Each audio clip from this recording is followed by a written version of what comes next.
bigger than mine. I know, it's absolutely absurd. Like, why is Soonie looking like a scared? Because we're not at the Great American Summit. I'm trying to figure out why that's there. I'm trying to put the bottom down. Sorry. He's trying to. Russo is supposed to be the MC, and he's really struggling. I didn't know what was up. Leave me alone. You're white, okay, and you're supposed to have it all together. And you're Casey's the IT guy.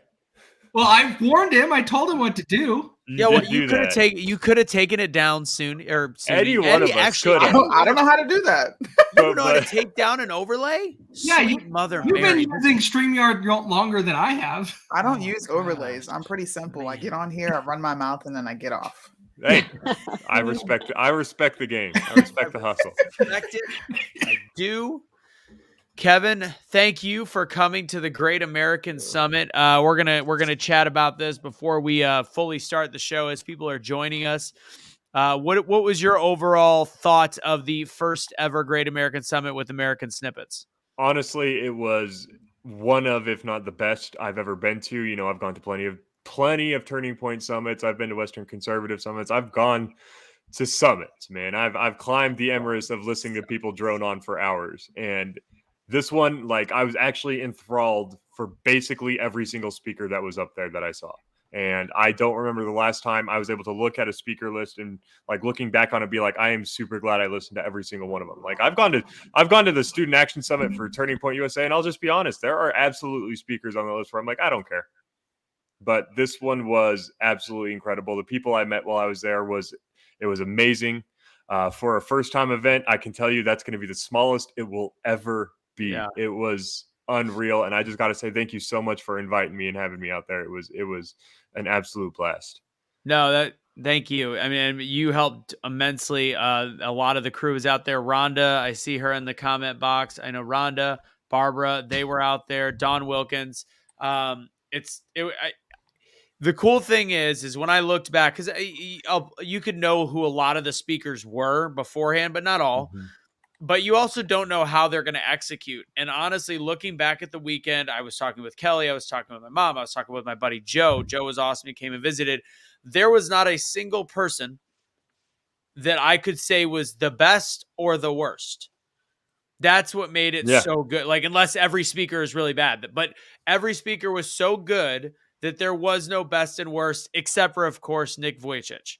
That was amazing. Next level. To see what he does, and the fact that he had the stones and the balls to finally start making a stand as somebody that is anti-bullying. You have Nick Vujicic, one of the top 5 motivational speakers in the world, that had his coming out party at the TPUSA Amfest as his first time really going hard on politics, showing that screw it. If you believe in something and you don't want your country to fall apart, stop worrying about your job. Stop worrying about stuff. Start speaking up, and the jobs will come. The life will come. Yep. All of that. And that was honestly the biggest takeaway that I took from the weekend was we are much stronger together. He was insane. And I remember him coming to my high school. I went to Ontario Christian, and he came to speak to my football team in our athletic department. And first and foremost, you remember the jokes I told? He was the one that introduced me to him. He gets up on that stage. He goes, "Hi, my name is Nick Vujicic. Unless you see me swimming out in the water, then my name is Bob." He was the first one to ever say it, and that he spoke directly to my heart when he said, "Look, we have lost the privilege of not talking about politics. If you truly believe what you're saying and how you are living, you have a responsibility to defend it. Otherwise, you will lose the ability to live it." 100%. Casey, before I get to you, people, I see Tracy asked, I'm going to post, we have kept the ticket leaks up there. You can buy the whole video replay. We are allowing replays until January 31st. It's still $17.76 for the whole weekend. Your links will come right when you get that. So Tracy, there you go. Casey, I know you had family stuff going on this week. I know you watched the bulk of it online, and I know Mo, you attended as well for a little bit. But Casey, I know you watched a lot amidst a lot of family issues. So what did you think of the event? And then we'll go to Mo, and then we'll get the show started. Honestly, it was one of the best events I've observed. I've been to quite a few of them, like Kevin has said, as he's been to. And with that one, what was so exciting about it is unity. and being an American and patriotic. And there was nothing negative. Like, you didn't have conflicting interests. And at some events, you have conflicting interests. You have some people who are like, "Oh, I don't like this person." You didn't have that. Like, No. You had all of these people that are just spoke on being a patriot and America first, and caring about every American in that room and in this country. And that came through the video that was last minute set up. We got that. You guys got all that done and ready to go, and it was fantastic. So I have to give a lot of credit to you guys in pulling that off and getting it done the way you did. Casey, this is the flag rope girl, the string of the rope. She's the one that noticed the string, which ended up becoming the main part of my speaking. By the way, Anthony, you did amazing. You did an absolute. You and Barb Allen and Dave, right? Yeah. You guys did an absolutely incredible job, and you should be very proud of what you accomplished this past weekend. Well, I appreciate that. It was a rough last week of stress, and it was great that you came in and helped. And Casey did so much on the front end that you guys don't even know, like putting together codes, I know it's sad that he didn't get to make it. So it was great. Mo, you were there briefly. First off, great to meet you, Mo, and great to meet actually you too, Kevin. First time I met you in person. But what did you think of the event? Well, I only was able to go obviously for a little bit, but I did see, I think 3 or 4 speakers, and it was really, really great. Like, the event you guys put on was amazing. The speakers that I saw were super inspirational.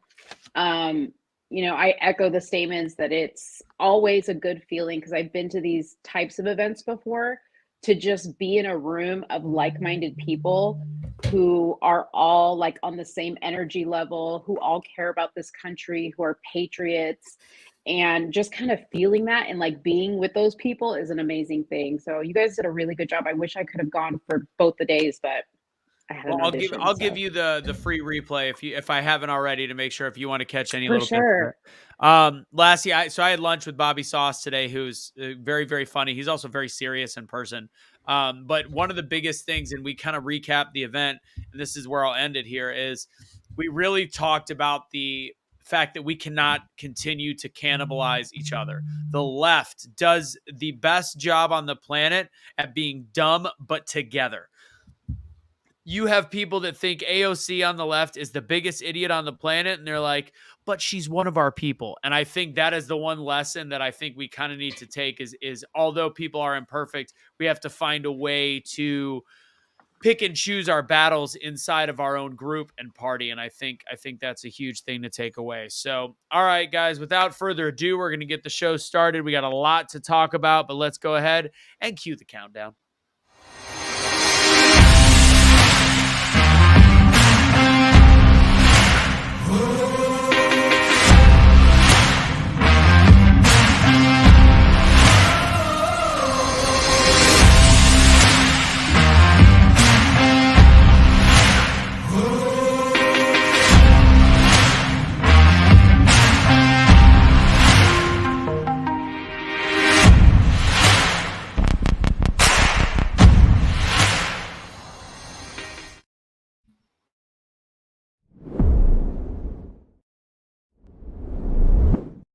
All right, ladies and gentlemen, it's time for episode number 82 of Truth Will Set You Free. We've got a full docket for today's show. We've got Justice Sotemayor making comments that were quite a bit false. We're going to talk about the mandate hearing on the Supreme Court and the issues with the leftist judges.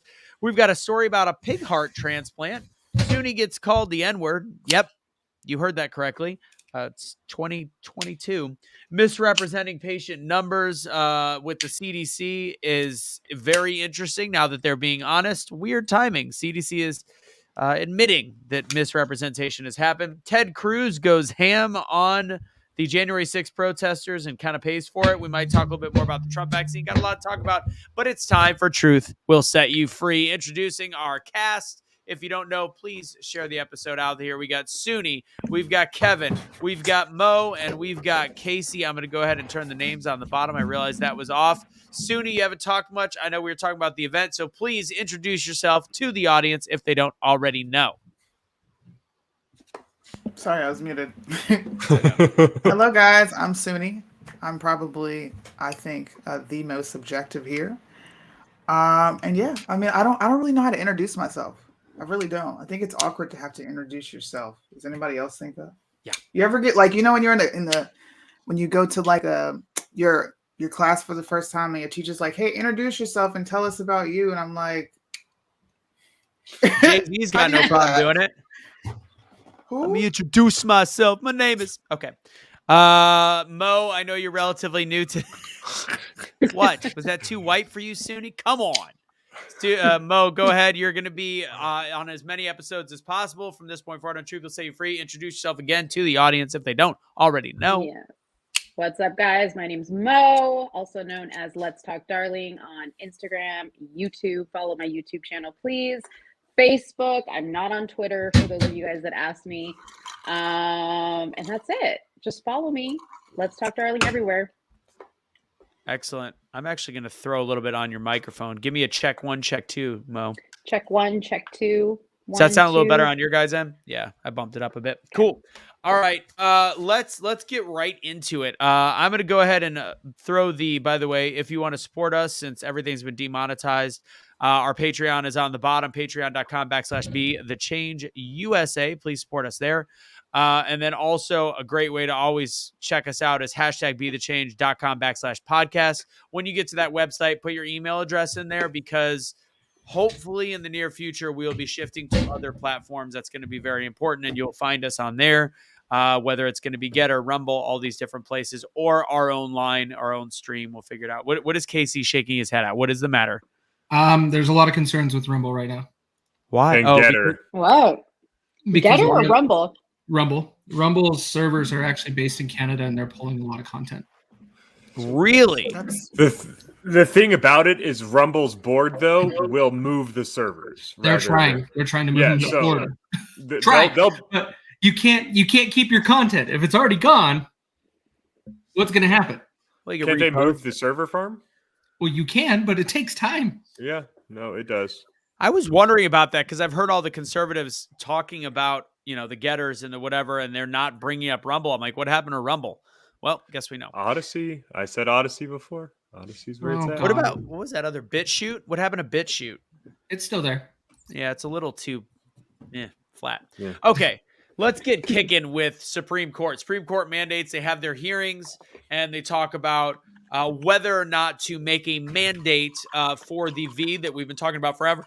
It finally made it to the Supreme Court, and I don't think, correct me if I'm wrong, I don't think there's been any progress one way or another yet. They're still actually just hearing oral arguments. I thought they were only supposed to have an hour on both sides. Looks like they've had a little bit more. There has been some false information presented by 2 Obama appointees. I'll first start with Justice Sotemayor. She made the claim, and then I know that Kevin's got some more info, but she made the claim that 100,000 children are currently hospitalized and many on ventilators from the vid right now. Truth is that 83,000 since the first day of the pandemic have been hospitalized.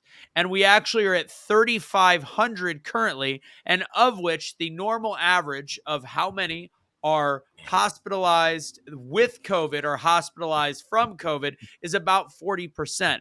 So that means there's only 60% of 3,500 that actually is in there because of the vid. This is the statistic, and this was done by a Supreme Court justice during a hearing, and it was not walked back to my knowledge. So who wants to take a stab at the danger of this one first? First of all, this needs to be declared a mistrial, okay? Because this is false information. She is a Supreme Court justice, a seasoned Supreme Court justice, okay? She should know better. For her to be putting out false information, and these people are making a decision that is going to impact so many lives, and she just, blatantly just puts it out there like, oh, no big deal. Oh, my bad. My mistake. So I don't even think she admitted it was a mistake. No, she did. I've yet to hear her retract. Sorry.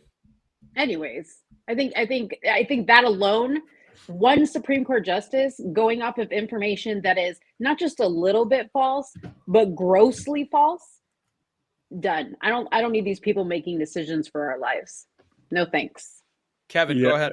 Yeah, so to point out really quick, she will have gotten that information from one of her clerks and had it vetted by her top clerk, right? And so that person has been fired. Oh, really? I guarantee you, there is no way, because here's the thing: is she is allegedly fired. They have there's no way she's not going to, that whoever is her top clerk is not going to get fired, because only one of two options is possible. Either they are complicit in driving the narrative using false statistics, or they are too ignorant to go up and actually look it up for themselves. And when you're clerking for the Supreme Court of the United States, that is not a mistake you're allowed to make. So that person is going to get fired, because it also made the Supreme Court look like a joke, because they're going to go back and Kavanaugh, Comey Barrett, and most of all, Clarence Thomas and Samuel Alito, who we could only hope to be as intelligent on the Constitution as, who have forgotten more things about the Constitution than we will ever learn, would look at her and be like, that's not true, right? Like, you're making us look like a joke. So that right there is, and it was such an abomination that the fact that she was able to get away with it, mind you, she is the only Supreme Court justice ever appointed who never actually sat as a judge prior to. She only ever worked in college. She never practiced the law ever at any point in her life. Well, technically, she still practiced it. She's just not winning any games with that kind of knowledge. No, I need to express how serious that is. She never practiced the law before being appointed. So are you saying she is related to Obama like Lewinsky is to Clinton? His dick ain't that good. Yeah. All right. So you know what the other thing is? So I was reading here, and this is crazy, you guys. Even CNN fact checked this, okay? CNN fact checked this, and they claimed it as a false statement, which was unbelievable. But it said here that on Sunday, Michelle Walensky, that idiot with the CDC, she said that the number of children with confirmed cases of COVID-19 was under 3,500. Now, the question is, are they in the hospital with COVID or because of COVID? I saw the statistic that said 40%. 40%. I can't remember if it was 40% with or 40% without. So either way, you're looking at a 50-50 split. So you're looking at around 1,700-ish kids. And again, all very, very sad. I'm not taking away from what those families are going for. What do you got, Kevin? I got a fact check on myself. It is Elena Kagan, who never worked never practiced law. Sotemayor was a judge prior to. I was going to say, fact check myself. It is still Elena Kagan, and we'll get to that one. Okay. So Elena Kagan, she made a whole different realm of mistake. But before we get off of Sotemayor, I want to talk about the fact that, did anybody see Saki at Toomey get interviewed or get questioned during the press briefing? Did anybody see that? From what's his face from Fox? Yes, from Peter Ducey. Honestly, yeah, a true American hero. As much as we can dislike Fox, regardless, Ducey is a beast. He doesn't give. He's zero F's. He's the honey badger at the White House. He asked the question. He goes, what about this gross misrepresentation? And Jen Psaki did her job. Avoided the question, circled around it, and doubled down on the fact that what is important here is trying to make sure that we can get a mandate done in businesses with 100 or more employees. Pretty much saying, if it takes lying about statistics, it's the most important thing to get it done, even though it's false information. That, to me, the Sotemayor's mistake, huge. The lie, mistake, huge. Not backing down on it, huge. The worst part is Jen Psaki disregarding the danger and misinformation when it goes against the narrative, because they have one focus and one goal. Fuck that. Terrible. But what's new? She can't answer to anything. She can't speak to anything. That's always her answer. Well, I can't speak to what a Supreme Court justice says. What does that say? You know what it says. Here, I'll go ahead and repeal the 19th. Okay. Your point just keeps getting made, Soonie. Yeah. You could be a Supreme Court justice and not have the right to vote. I'm just saying. Or how about we just don't have women in those positions? I don't know. That might work. I mean, I will say, though, this is going to come off bad. I've always thought that Ruth Bader Ginsburg was On point. She abided by the Can you Constitution. take Russo off the No, screen? she was a bit of she was good up What? until the 2000s when she became a super activist judge. Oh, by the way, that's right. She's a feminist. She's a part of the Totally. reason this country is going to shit. I looked at her voting record, and honestly, it was very rooted in the like she wasn't bad. I'm sorry, she wasn't.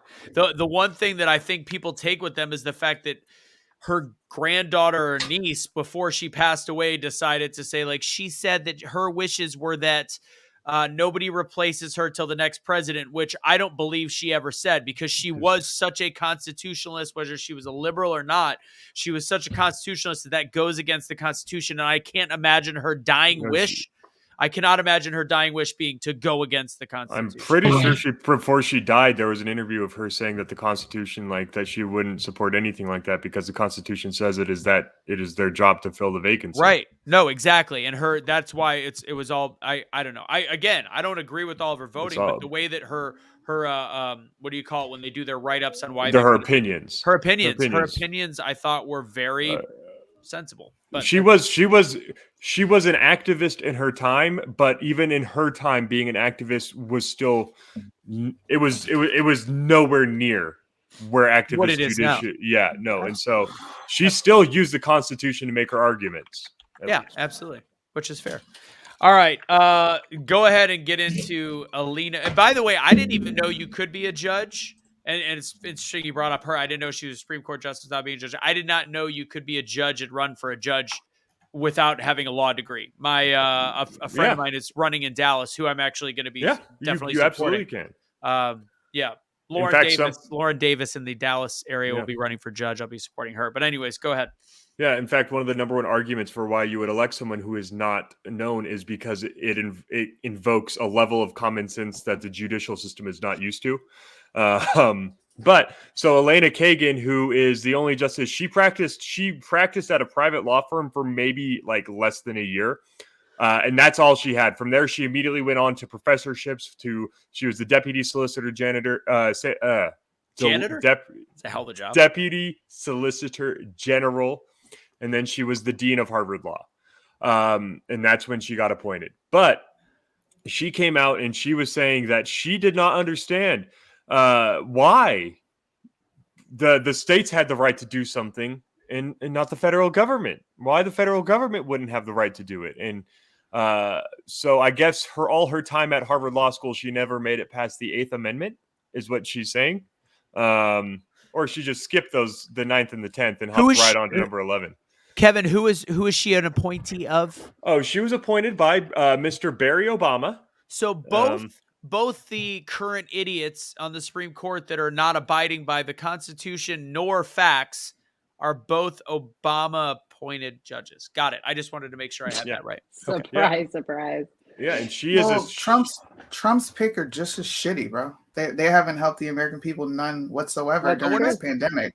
I agree, but I'm specifically talking about, to me, this incredibly big issue of the mandates. And honestly, I haven't seen any of the Trump appointees blatantly lie about facts and statistics. No, and Kavanaugh is actually even calling it out, saying, hey, I need all the details. I want all of the paperwork. Get that.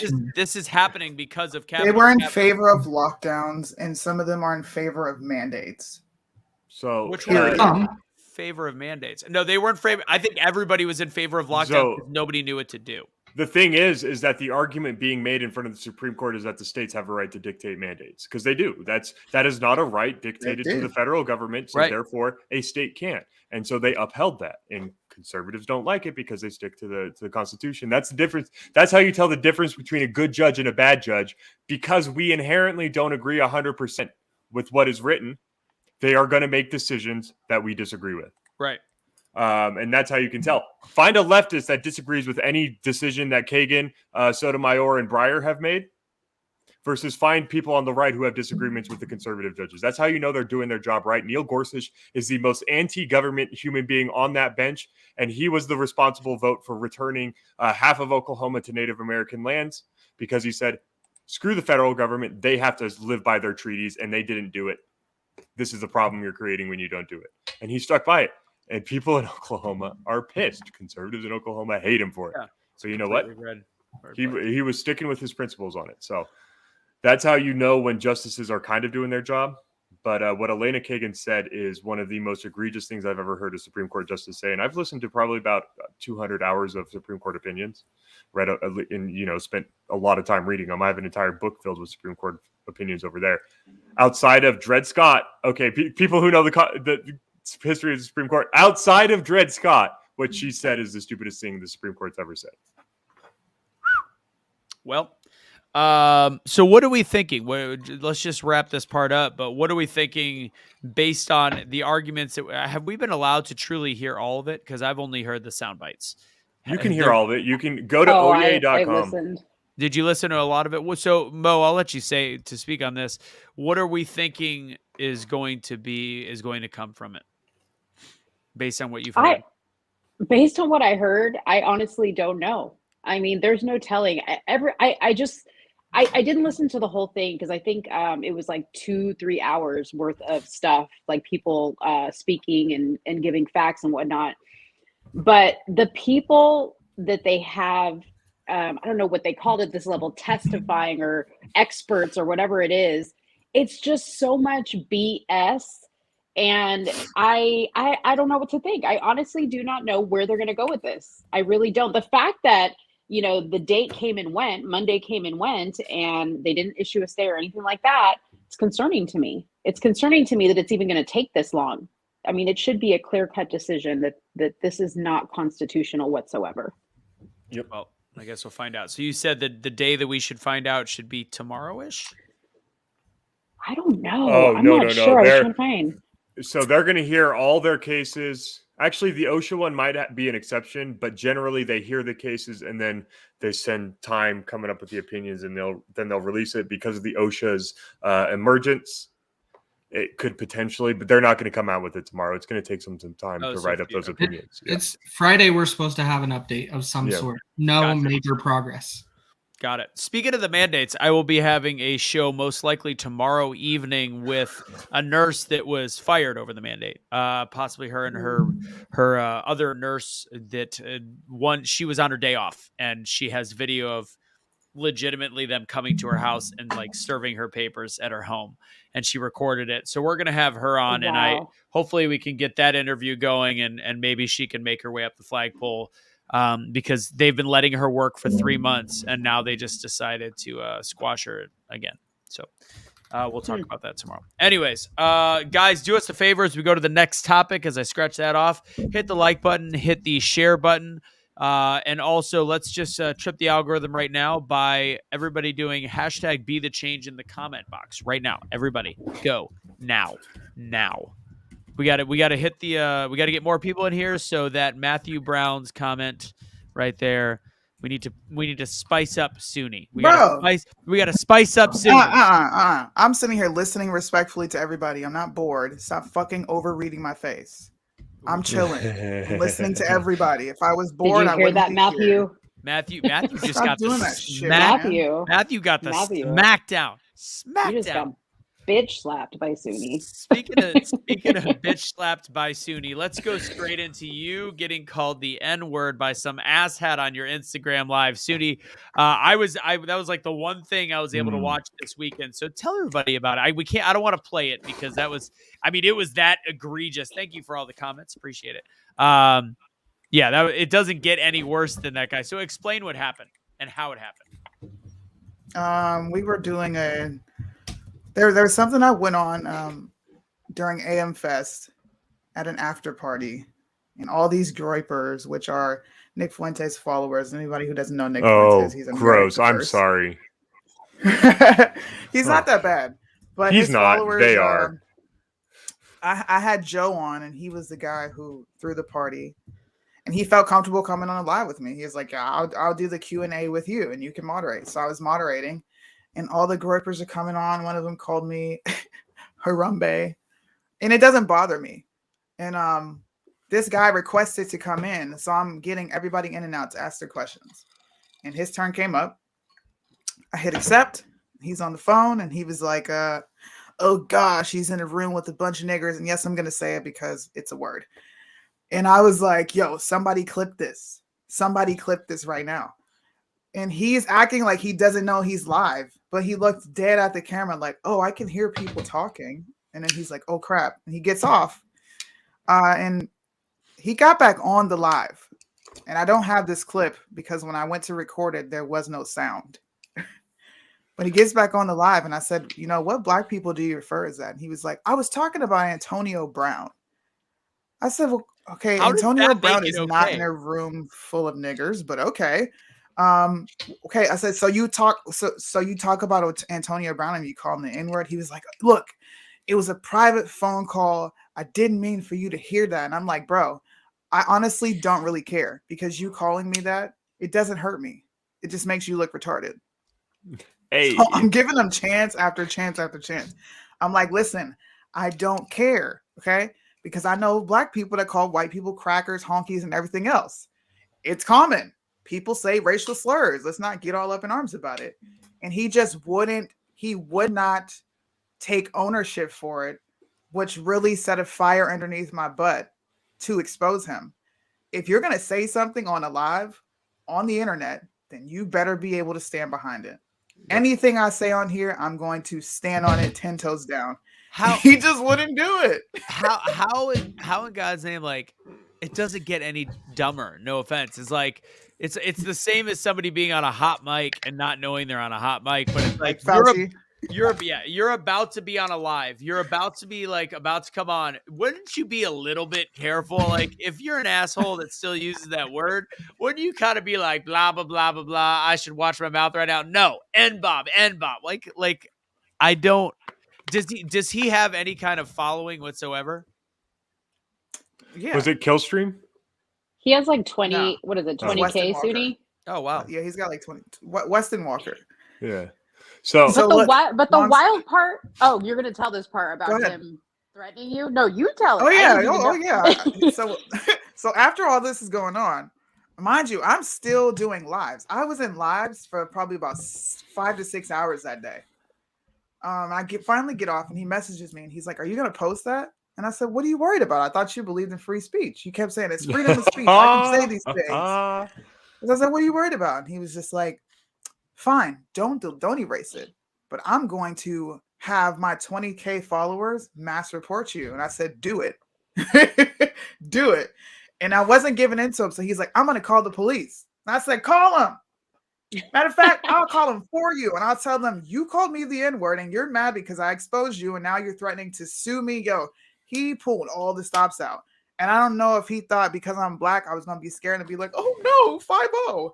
I'm not that black woman that cares about the police. So I'm just like, yo, I'm calling your bluff, bro. Call him, sue me, do whatever you need to do. I'm still posting this video. So 2 days later, a lot of people get a cease and desist. I have What? a quick question, Soonie. If he Sure, calls go the ahead. police on you, are the police going to drive to Okinawa? I was that going to make a similar comment. yeah, I was thinking. I I was have like, no clue. I also have another one. If he's going for defamation, I don't know if y'all are aware of this. Truth is an absolute defense for a defamation, and he said it. There is no defamation involved. On a public He platform. can suck it as hard as he wants. He did it. He is screwed. By the way, I've had a lot of experience with gropers being around college-age conservatives. We've had them spoil our events before. And the thing that I've noticed about gropers are they tend to be, at least in my opinion, the ones I've experienced, the ones who heard about the fact that intelligence is a very good indicator of future success and thought it meant that it was the only indicator of future success. A lot of them think themselves to be the smartest in the room and are mad they are not achieving at the highest levels. They are mad that there are others because they don't understand intelligence is an indicator, but it is not the indicator because there are a lot of things that go into being a successful human being. And there's a lot of, at least from what I've noticed, they try to troll, right? They'll say that we're just trolling. We're just getting the lulz. It's like Michael Malice is a troll.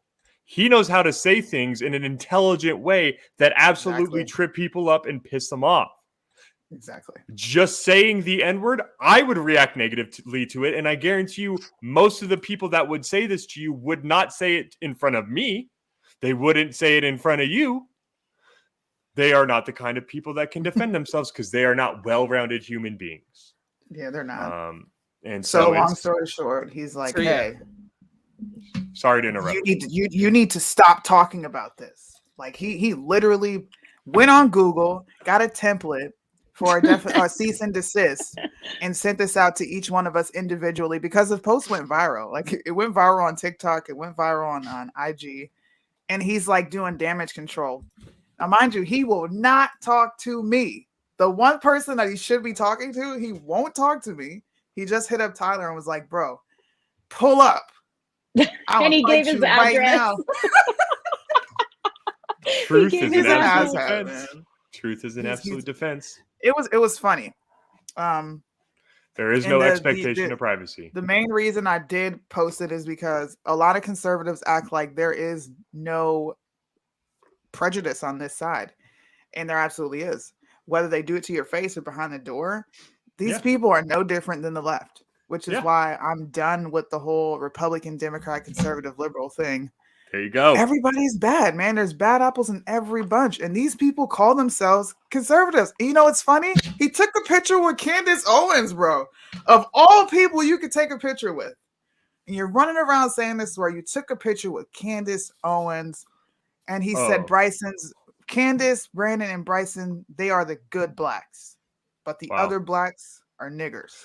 Oh, He crazy. said that? God, you want to know Yes. what pisses me the ever-loving shit out of these people?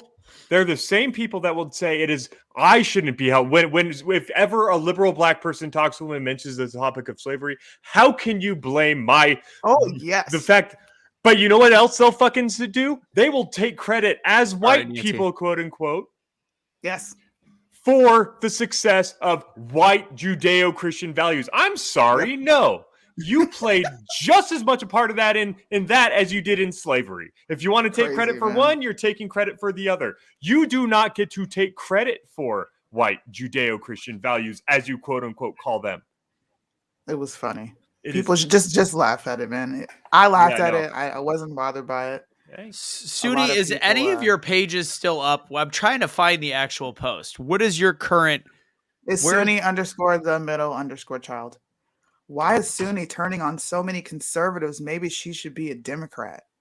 Maybe you should go sit on it and rotate, and then climb a river, and then build a bridge and get over it. Soonie, I'm being real. you know you can't find your Instagram right now. Soonie, Yeah, I'm shadow banned. Soonie _ The middle. And then I can send it to you real quick. child. this is why I'm an anarchist, folks. the middle _child.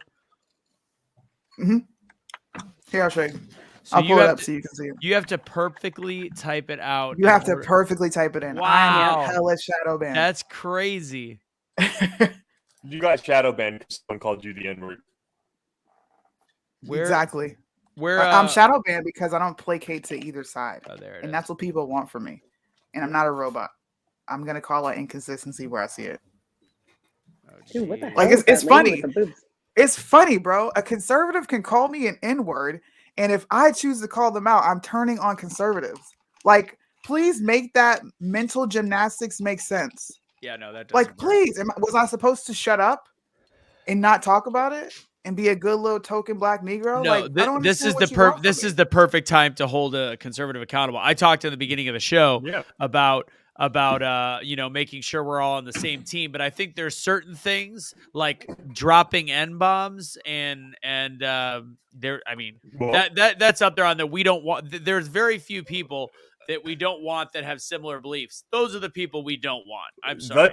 let's tie this into the left, and because do you guys know what horseshoe theory is? I'm about to learn. So horseshoe theory is the idea that left and right does not look like a straight line dividing. Left and right resembles a horseshoe, where the further, more radical you get, the closer they get. That, you have the center goes out and comes back. Because at the top you have your racists on the right, but on the left you have your minor attracted people. For the Exactly. same reasons that people will advocate, they will take the beliefs to the extreme, as in, if you believe that every criminal who commits a crime, every mental health illness needs to be addressed, if you believe that truly, you will start advocating at some point for pedophiles, or sorry, pedophiles. I don't want to get. Sorry, I said Good. one. Well, you But- know, I think that's a good segue. Let's go ahead and bring it up. Do you want to? Let me see. Do you want me to bring it up real quick? You can go ahead and talk about the video. Actually, are you good, Soonie? We get to move on from this asshat. Oh, I don't care. Yeah. Sure. Let's talk. Let's talk about this in the USA Today. Let's see. There we go. Let's see. Can everybody see it? Good. Ooh, USA Today Life doing. Go ahead and the read it, devil's Kevin. work. This was your find, right? Yeah. Yeah. No, it's Casey's. It's Casey's. You want to read it, Casey, Casey? read it. I don't care. I can read it. So when most of the public thinks of pedophilia, they assume it's synonymous with child sex abuse. Pedophile is an adult who is sexually attracted to children, but not all pedophiles abuse kids. And some people who sexually abuse kids are not pedophiles. This is just disgusting. This Yes. is USA Today. Yes. This is part of the USA Today umbrella and family. I'm gonna find a meme that I need to show you guys. I don't understand. Like, there's even we all love Jay. Jay's even in the comments trying to justify the statement here, Jay, even though he still semi Fucking disagrees with weird, it. bro. He's so And- weird, man. It So, Jay, so what it's saying is a pedophile doesn't necessarily act on their sexual desires, That last but- sentence. but Yep. a child sexual abuser does. right. That's the difference. Yeah. You want to know where that comes into weird place, which I got Mhm. denial on my post with this too. Is that's like saying child porn is okay. Prawns. child prawn. That's exactly what that's saying. As long as you don't act upon it, you're okay. That's But gross. can I? Well, Okay, somebody can I had play? to act upon it, and it's still abuse and exploitation. Let me play devil's advocate here, and it's not that Go. I am like fighting for the pedophile or anything like that, but like I remember when Netflix had this movie called Cuties. How many of you guys remember Cuties? Okay, Yep. let me tell you something. There were so many posts about cancel Netflix because Cuties is promoting pedophilia and blah blah blah. I don't know how many people actually watched Cuties, but I watched it the entire way through, too. and it was not. I don't think promoting pedophilia. It was actually talking about the dangers of what can happen when a little girl has low self-esteem and not a lot of, support at home. She goes out, tries to find herself, becomes promiscuous and does things to get attention. That's what that movie was about. So I think sometimes, I watched actually an interview with a pedophile who said, I am in my mind sexually attracted to children, to younger children, but I don't act on it and I don't watch porn. That's what they said. Now we can't assume that if somebody's a diagnosed pedophiliac, if that's the word, that they're actually acting on that. I understand it's a where you're good coming thing. from, and I'm going to use the slippery slope argument against it, right? So we talk trans. Let's talk the Transformers. Let's talk the Decepticons here. It started off on the whole, hey, if a man thinks that they're a woman, let's try the treatment of allowing that to happen. And then you started having even more. It went beyond that, right? You started having say, I don't feel like a man or a woman. I feel between, or I feel both, or I feel like I'm a gender, like a foxkin, or I'm a catkin, or whatever. I am beyond the scope. When you when you give permission to treat psychologically, and you start saying, okay, well, we're going to cede some ground here. We're going to start saying, you know what? I get it. Not all pedophiles want to abuse children. So, there are some that understand just how terrible it is, and they truly do want help. When you start to mainstream it, you start to mainstream the treatments, you start to mainstream the discussion, you start to do all of this with it. Some discussions are better held very much in private, only going between you and your psychologist and discussed so far beyond, because again, once treatment is discussed, it starts to become on the higher level. And then next thing you know, they're like, well, they're these pedophiles. Why not give them access to the child prawns that have already been produced? Because, they've already been produced. It wouldn't hurt, right? It wouldn't, it's not like you can delete the terabytes and terabytes and terabytes of children's lives that are ruined. When you you can't start to allow this stuff to creep into the mainstream, because first and foremost, you're going to find out if you allow it to become accepted on any level, you're going to start finding out terrible things about, like, there's a reason why there's a lot of complaints against the Boy Scouts and a lot of complaints about the church, because predators go where the prey is. That's how it is. That's how it's always been. And that's actually kind of my thought on the movie Cuties, to go back on that. Yes. I agree. I agree that it wasn't as bad as people thought. However, it was, the term that I would say is gratuitous. You can tell that story without the child exploitation involved. Yeah. That was gross. Yeah, it was over the top, where it was a feeding ground for pedophiles if they wanted to watch it. Now, do I think that they were overdoing the story? Not really. I think they were just being gratuitous. I think the story was decent, but there was probably a better way to execute it. And the fact that it was a foreign film, and there's other countries. Of course, it was French. Yeah, there's other countries that are a little bit more open about pedophilia, and we're not that way in the United States because we actually have some sense in that area. I think that it was just a setup. That was the problem. It was too much in your face on what could have been a pretty good story. I totally disagree. I don't think it was in your face. I don't think it was too much. I think if a pedophile wanted to act on their desires, they could watch things like Dance Moms or any other show that's on mainstream TV that shows little kids dancing or dressing provocatively. I think that people just grabbed onto Cuties. I'm not saying that Cuties was a great movie and it depicted a child in a great light. I'm not saying that at all. But that movie was French. It was made in France. It was made for France. It was an international film. I don't think if you're a pedophile and you really want to get off on something that you're like, Cuties, that Cuties flick will do the trick. I don't really think so. I don't think it was that big of a deal, to tell you the truth. I don't know. But I also look at that post and I think to myself, well, where in that post is it making it okay? I think it's just making a distinction between the two things. You got to understand there's an attempt to normalize it. Yeah, that's what they're doing. The same, just like he said, at first it started out with cross-dressing. Then it started, okay, well, I feel this way. And everybody's playing into, okay, well, you feel that way. And honestly, I think people need to stop misidentifying what the Decepticons are going through, because it's not gender dysphoria. No, it's not. It's rapid onset gender dysphoria. No, it's schizophrenia. I wish people would label it the way it is. Schizophrenia is a serious mental disorder in which people interpret reality abnormally. Soonie, it is extremely abnormal for you to think that you can be another gender. No, I need to explain what the distinction means. Gender dysphoria in the DSM is clearly defined as one thing. Rapid onset gender dysphoria, if you actually read what the DSM says, it's their way of saying, look, we know this is something separate. We know this is a different thing that's occurring entirely, but because of PC culture, we have to give it some level of credence. Rapid onset gender dysphoria is studied entirely differently because they know the papers on it have shown 87, it's somewhere in the 80s% of children, or even higher, that come out as some form of LGBT nowadays have a friend who did it first. Because there's a different thing. If you look at it, what they mean by rapid onset, because that's an entirely different disorder than just gender dysphoria. The way it's described is, look, there's something going on here that's unique. It is not gender dysphoria. Otherwise, we would just call it that. And we're trying to figure out what it is, but it is not the same thing. It's schizophrenia. Schizophrenia is a different thing. It's a different thing.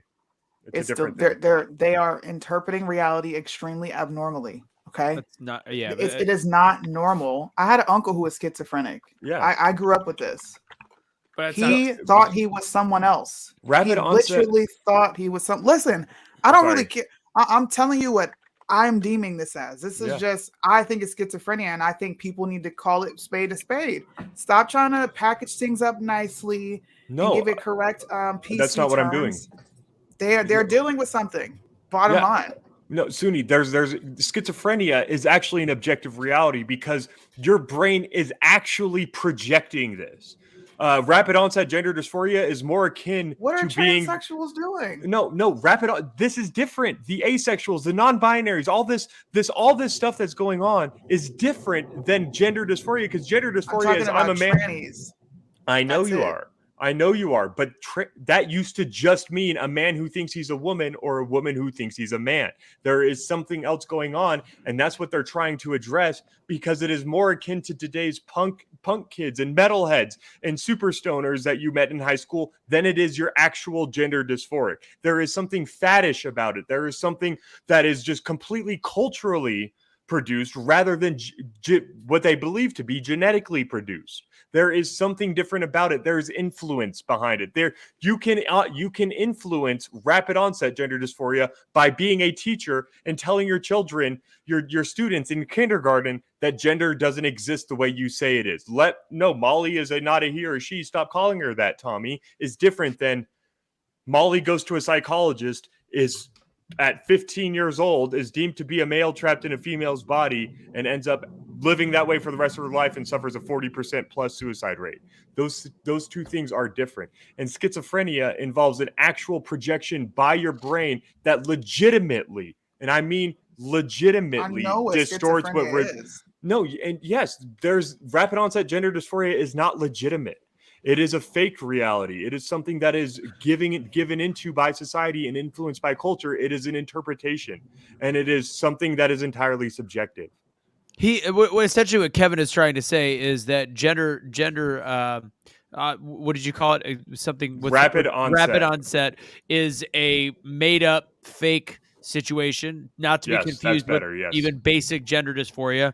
Schizophrenia is obviously a real thing, and they both have identity issues, but the fact is schizophrenia is real and rapid onset gender dysphoria is playland. You can't I have a simple term for it. Lithium. Simple term for it all, and it will all describe it. They're all confused. Yeah, they're the rebels. They're the punk rockers that you ran into when you were in high school. They're the ones that don't want to conform to society, and through their nonconformity, I'm talking about the people who actually believe this. I'm not talking about teens who are growing up thinking this is cool. I'm talking about actual transsexuals, which is why I made that distinction. Then I apologize. I misinterpreted, and that is my bad. I'm sorry, Soonie. All right, let's go ahead and go over to some fun stories. We're going to talk about Pig Heart. We're going to talk about Pig Heart and Pelosi's earlobes. So let's go ahead. Soonie, go ahead and tell us about the Pig Heart. Well, I don't know if it's a fun story. It's actually kind of scary, but Pig Heart transplant. Go ahead. So I was bored and I was looking for stories. When we were in our meeting, I came across this. A man gets genetically altered pig's heart transplant. First of its kind in this procedure. The reason he even got the pig heart was because he was so effing sick, he didn't qualify for an actual human heart. How sick do you have to be to not qualify for a human? And how? I don't know. If this was like self-induced of you just like having very poor eating habits, or you smoked yourself into this, I think these people just need to deal with the fate that they have dealt themselves. To even put him on a list of like to get a heart, an animal's heart, bro? Or are we serious? I mean, to be honest, I don't think people were like lining up for pig hearts, because I think in the past it's been not very successful. But the crazy thing is, and this opens up like a whole door for like animal activists and all this other stuff. But the crazy thing is the pig that gave the heart was actually raised and genetically modified for the purpose of taking its heart. And the reason why they did that was because in the past, when they've transplanted a pig's heart into a human, the body has always rejected it, right? Because it's a foreign object in the body. So they actually genetically modified it so that the body would not think it was foreign and not attack it. And so far, he's doing well. Or maybe he ate like such garbage that it just properly recognized the pig heart. It was like, oh, hey guys, we're home. You can't bash pigs. Pigs turn apples and stuff into bacon. Hey, look, if you ask Colin Kaepernick, they also patrol our streets. Touche. Well said. You know what's crazy though? Okay, so we didn't really talk about what the CDC said about the Michelle Walensky and them misrepresenting the numbers and them saying that we'll get into that. That's our after the earlobes. But go ahead. But let me add it into the pig story. So she says, right, that like 75% of the people have 4 or more comorbidities. Surprise, surprise. Like how many of us lost our livelihoods for posting that exact same information, right? P.S. CDC and Michelle Lewis, I'm gonna wait right here for my apology. Okay, I want an apology. Second of all, let's get right into that then. Go ahead. Yeah. Wait. But second of all, you have the comorbidities, and I'm thinking to myself, why are they wanting to put a pig heart in somebody's body? Like, aren't there enough humans with hearts that can be transplanted? No, because you know what? Everybody's fat and unhealthy. So now they've got a shortage of human hearts because there's no healthy hearts out there, right? So now they got to go to the pig family or the pig world or whatever. No, you actually bring up a really good point there. So there was, because I have 2 points to make on this. First and foremost, Alex Jones was right again. Right. But to add to that, if it is possible to do this scientifically and it works, I don't understand why it would be seen as a bad thing necessarily. Pigs are much easier to grow. And if you can all of a sudden start growing human organs to replace them and take some ease off our transplant system, I don't necessarily see why it would be a bad thing. To me, this is like, holy crap, this is insane. They're able to do this. Imagine what they're going to be able to do in 20 years. Kevin, would you say that we should go hog wild on this science? I think, we should start jumping around in the muck in celebration for this. First of all. But I want to know why the price of pork ribs has gone up if they're so easy to grow. Okay? Well, a transplant runs in the neighborhoods of hundreds of thousands. If we could get a pig heart for $9.99 going up to $17.99 under Brandon, I think we should take it. Kevin. But my second point is that there was a Brazilian billionaire that when it got released what he asked for in his will. He asked that he would be buried in his Bentley surrounded by what remained of his cash. And when it got out to the people, they were furious. There was a lot of protests about it. There were complaints about it. And a couple weeks later, he responded, he goes, "What you don't understand is when you die and you're not an organ donor, what you're getting buried with is even more valuable than what I asked to be buried with. Everybody should be an organ donor. What you die with is priceless. The organs in your body are priceless to people who could potentially need them. And to die and not be an organ donor and be healthy is to go to your bed with even more than a Bentley and all the cash a billionaire can produce." It's interesting.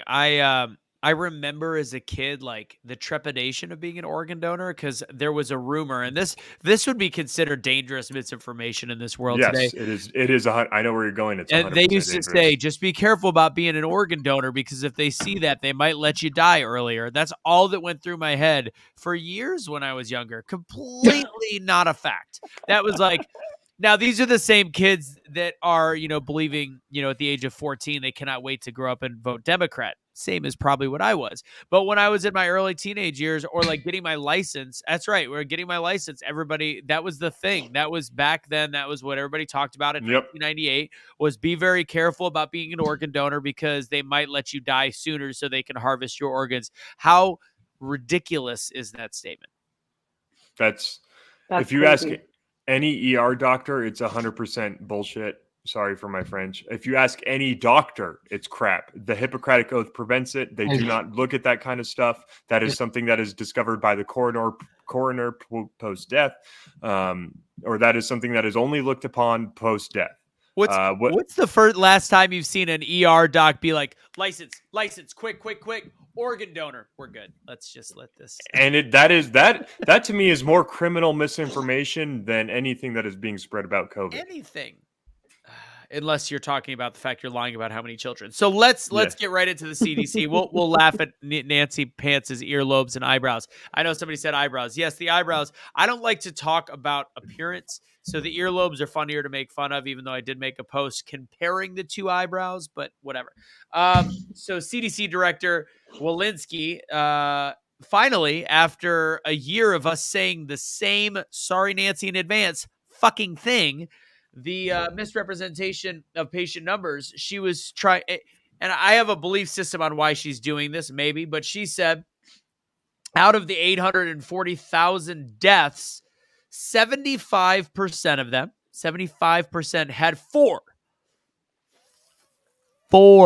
comorbidities or more, which we have been saying was, I think, since a year ago, anywhere in the neighborhood of 90% had 2 or more comorbidities, and we were getting shamed for it. This is the same group of people saying, why don't you just let the doctors do it instead of you do your research? This is not for you. You're not a researcher. How did we come to these numbers? We looked at CDC data, raw data, because we're not idiots. Just because we're not a scientist doesn't mean we can't read numbers. And we said, well, look, there's that. And they actually have there's 4, and here's the numbers. But we were shamed for doing it. And now a year later, they're admitting it. What's different than a year ago? Different president. Go ahead. Go ahead, Kevin. I know you're excited. What's different is it is very clear the Democrats are going to lose in the midterms in 2022. That is what is different. Hey, stop with that. You're going to get people all excited, and they're not going to go vote. No, Exactly. they're going to lose because you're going to go vote. Let's get excited to vote. Yes. No, this is, if you want, nothing is more of nothing is a bigger motivator to these people than the potential loss of power. And they're reaching the point now where I think they thought they could keep it under control because all these people are freaking incompetent as all hell. They thought they were going to be able to maintain control, but they realize now they can't. But what they're going to do, and we have to be careful of this, is they're going to slowly put them all out there as if no one has said this before, and they are the first ones to say it. The one thing they can't account for, though, is that they have for the last 2 years been discrediting people like the people on this panel. They have been telling our community members that we are conspiracy theorists for saying most people that have died have had 4 comorbidities or more. 94% of people that have died in general have had at least 1 comorbidity. You're looking at significantly low deaths. We have not had a higher number of deaths. The next one coming out is the PCR test, representing massive numbers of false positives. What you're going to see is they're going to try to slowly bring it in, and they're going to try to convince the people that watch them that this is brand new information. This is the science changing. The thing they can't change is the fact that they called their neighbor a conspiracy theorist for saying exactly what they're saying now. The fact that they called their friend a conspiracy theorist for saying that the V does not protect against infection. The fact that they called their neighbor a conspiracy theorist for all these things. They're not going to be able to change that. And once again, reality is going to slap them in the face, and they're going to lose all credit because they are now acknowledging exactly what we have been saying for years. And the people they think they're deceiving are going to have to acknowledge, I called my friend a conspiracy theorist for saying it. Nobody's going to acknowledge that shit. First of all, I had to, for 3 years now, stare at Lizzo's fat ass on the cover of every magazine when I was going to the grocery store. Her putting mustard on Oreo cookies, talking about big is beautiful. Okay. People who are weighing 300 and 400 pounds telling me to put on my mask, right? Because I need to do something for the public safety of everybody else. I am literally going to go stand at the McDonald's on the corner and tell every fat person they need to lose weight. Okay, for my health. Like, I'm done. I'm so done. Like, I'm so mad. I'm so mad about it because these people just get on TV and they just talk about it like it's no big deal. Duh, four comorbidities, which I'm sure they all stem from being obese. All of it. Well, I mean, it's a plethora. So really quick, Robin, hit me up with the message on the Be the Change USA page. I want to know more about this specifically. How can you get turned away at an ER because you're not jabbed? That goes against, I believe, a lot of situations. I want to know a little bit more about that. So hit me up. Well, there's a lot to talk about. So let's really quick get down to the numbers. And I want to bring up the children one again and how wrong these numbers are. So technically there is, based on what we're talking about with the 75%, that means out of the 840-ish thousand deaths we're at right now, you're looking at 210,000 had less than 4 comorbidities.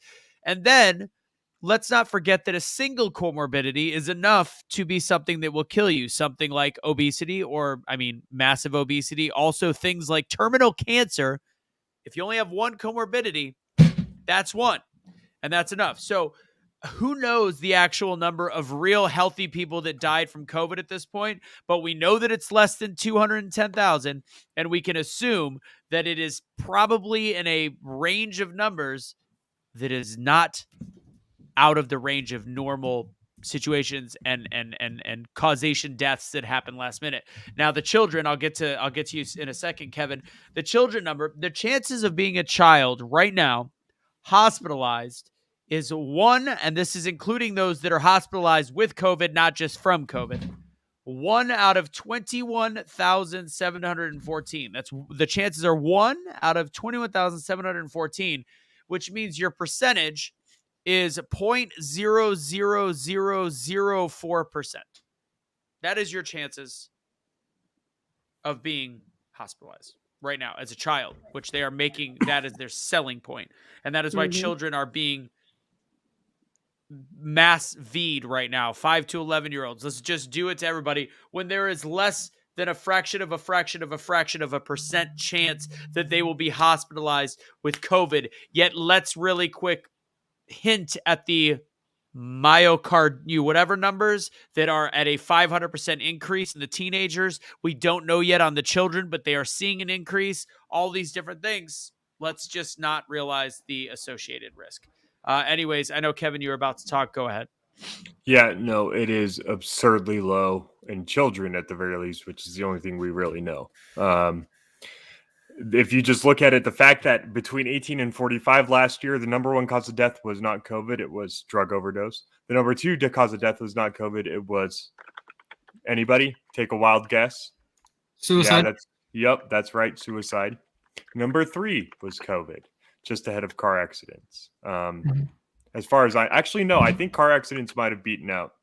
But the thing is, once you get to the 40 to 45 range, that's when you start actually seeing the uptick in COVID deaths. So all we know is that the young people are in no danger of this. And that the reason why 18 to 45, number 3 was COVID, was not because of the 18 to 35 group. It was the 35 to 45 group.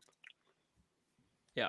Okay, Barbara, you're not going to be you're literally dropping weight. You're doing what you can. It's also about being healthy. A lot of people are doing that now as well. You're preparing yourself to fight whatever this is. So you're on the right path. And if it does, and for people that it is offensive to, Bedros Keuilian at the event said the best thing that I have heard, even for myself, to lose weight. He's like, if we're about to be going into what we don't know in this country, we've never seen anything like this. He goes, I look around the room right now, there's not a lot of people I want next to me. He goes, I hope I'm not offending you, but I really don't care. Pretty much in all other words, lose some fucking weight and get yourself prepared for whatever may come, whether it's a virus, whether it's whatever. And we know that it could lead to. So get your shit in shape. It doesn't matter. Get your household in order, financially, physically, and be prepared. That's what you need to be. Did I just read that right? Crazy, Mo. That I don't believe it. I'm calling fake news. No, go on my YouTube channel. Go on my Instagram. There's pictures of me on there. Yep. Impressive. Well done. I thought I told this story here before, but that was it's almost 8.5 years ago now. But I was told by a doctor that if I did not lose the weight, I was not even in my 40s yet. I think it was like 35, 34. He said to me, you're going to die of a heart attack or diabetes if you don't lose this weight. And it was so bad. I couldn't fit in chairs. I couldn't go to amusement parks. I would get stuck in chairs at restaurants because I was so big. So I know the struggle. I ended up having to get gastric bypass, which was a great help for the first 6 months because it helps you to eat less. But you have to do the work. You have to decide that you're sick and tired of being fat. And somebody needs to say the word, you are fat, the big bone thing, you're beautiful, on the outside or whatever on the inside, and this, that, and the other doesn't help you. You need to know you're unhealthy. Your body is not designed to handle that amount of weight. So Barbara, I say that with love. You can do this. Anybody else that's struggling with weight, you can do this. You just have to decide to do it. And Barbara, she's down like 3 sizes. I've been helping Barbara. I've been coaching Barbara. She's doing great. But it looks like you talked to Bedros after. I didn't even get to talk to him after. He did buy me a beer though. But I forgot to. Did you know that one of his most viewed videos, Bedros, was Cash? 32 million views when Cash turned the guy into a Trump voter when he was when Nikki and I were videotaping him. Anyways, wow. I forgot to mention that to him. All right, are we good on this? Anybody else want to take a stab at the CDC finally admitting what we knew the whole time? I just want to point out that if you look this up on Media Matters, you're going to get this article. And it's an app. Media Matters, for those unaware, watch shows like this, watch shows like Ben Shapiro Show and Louder with Crowder. They're a George Soros backed media entity whose whole job is to take things conservatives say and spin it in a way that shows them to be wrong. What you're going to get is a very crappy fact check that does not actually really achieve the goal it is intended to achieve, although it sounds like it does.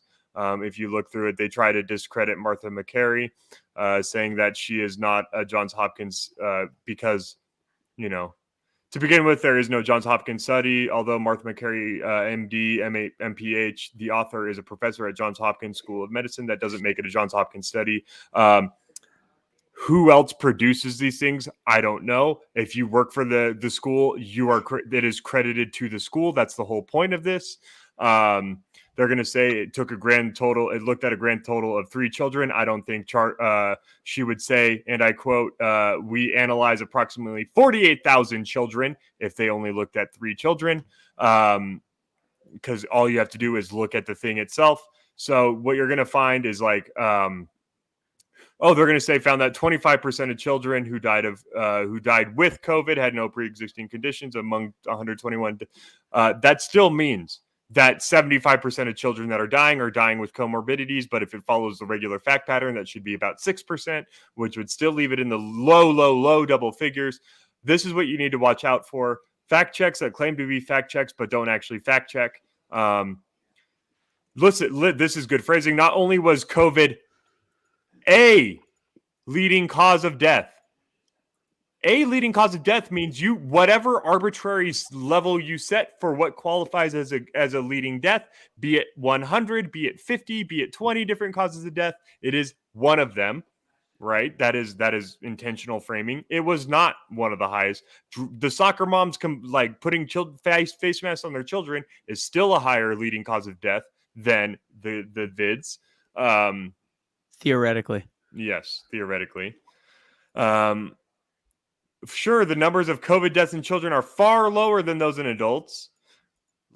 Shouldn't be vaccinated. The idea that children shouldn't be vaccinated, here's this. If they didn't know that the protection would wane long term, how do they know what the side effects are long term?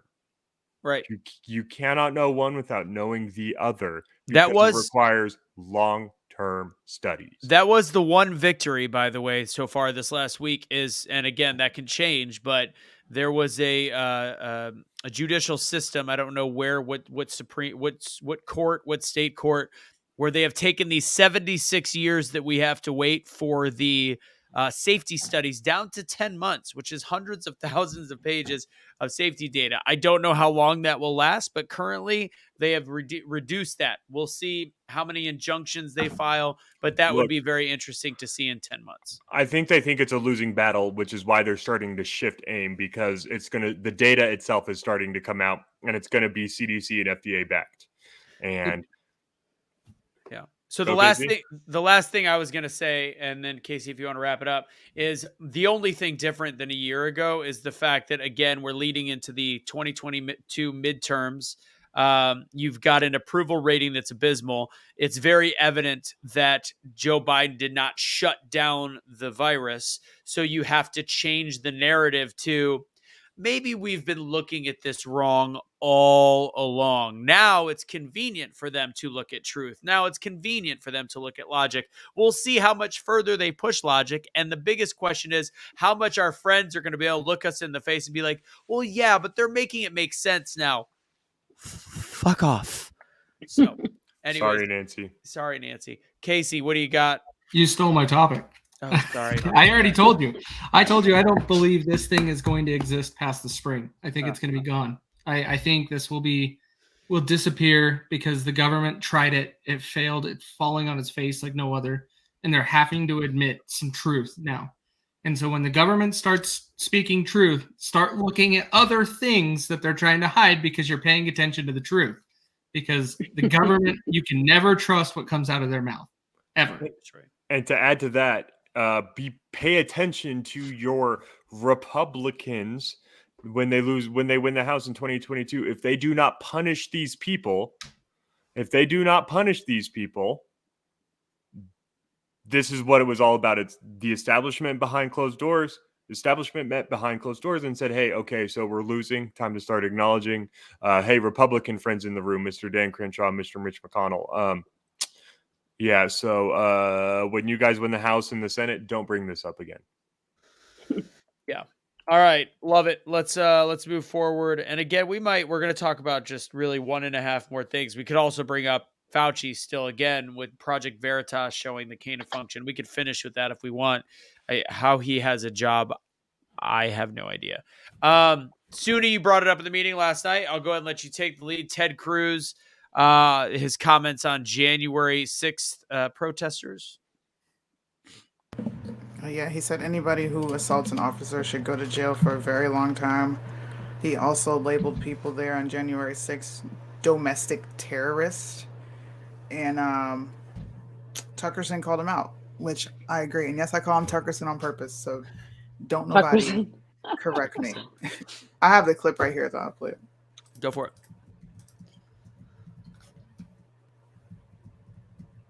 Oh, shit. Where is it? It's right there. There you go. Cops, and you and Can you guys hear it? agree, if you commit... Yeah. Try to go up if you can a little bit.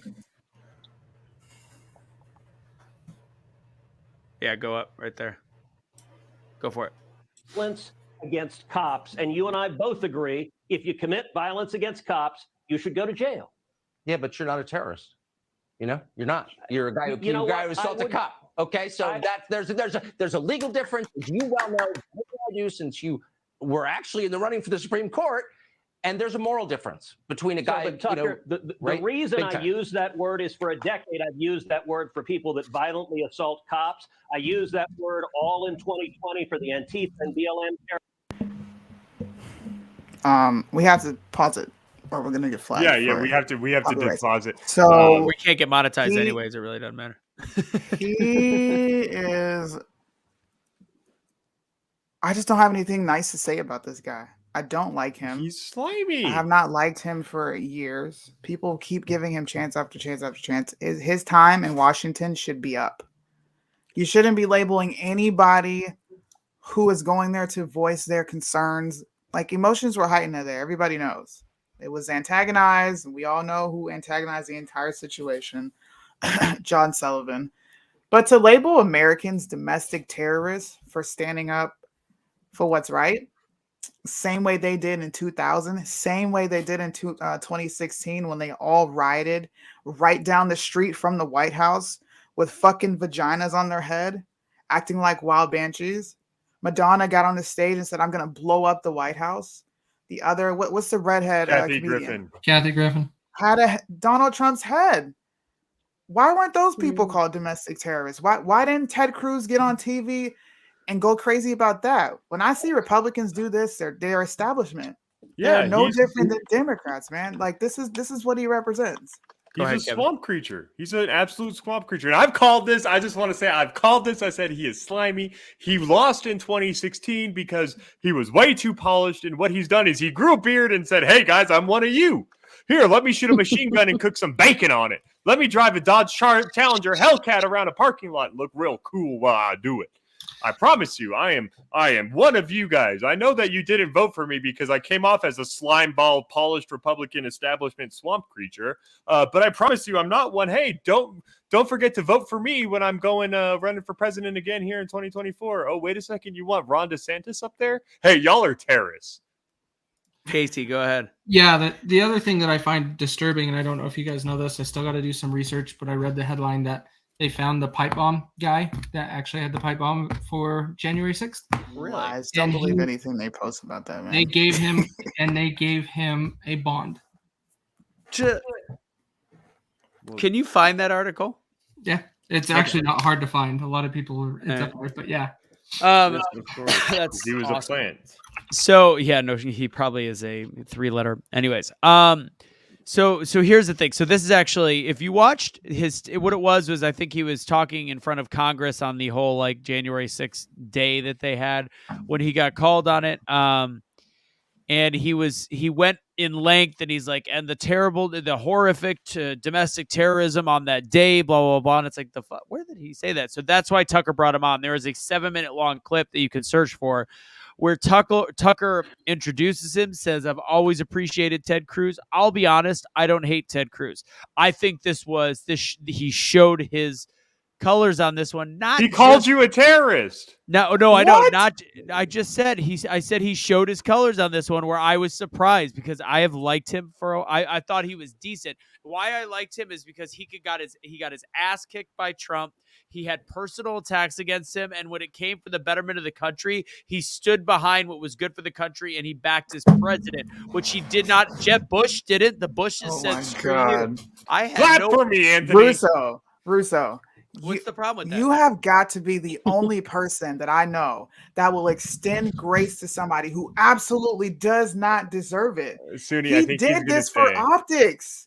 I'm going to get behind Trump because I'm going to ride the Trump train. And I'm going to benefit off that shit.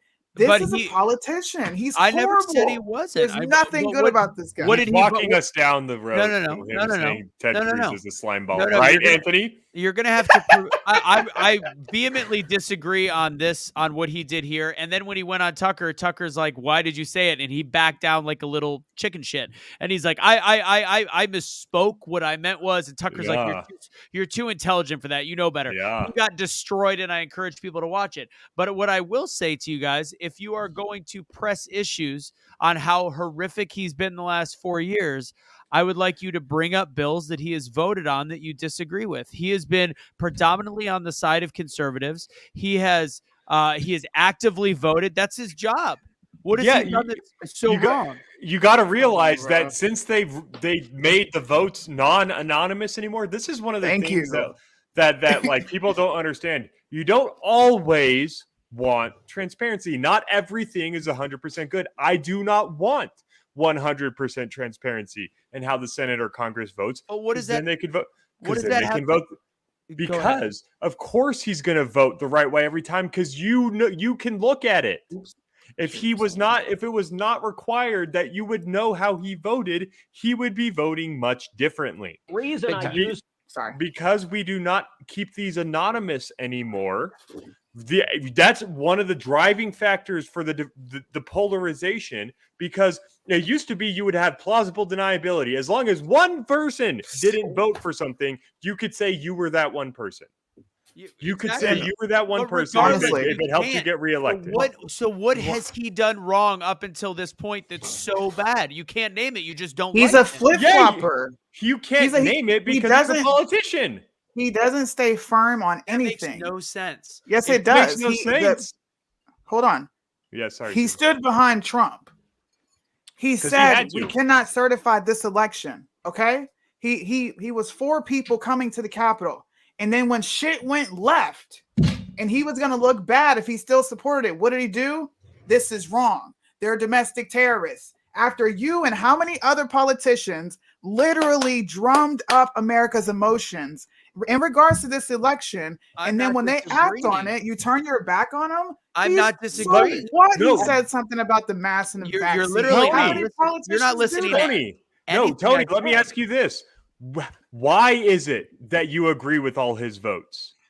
Did that's he the say you problem. agree with all of them? No, guys. Not all. I'm saying, so then you can point to votes you don't support.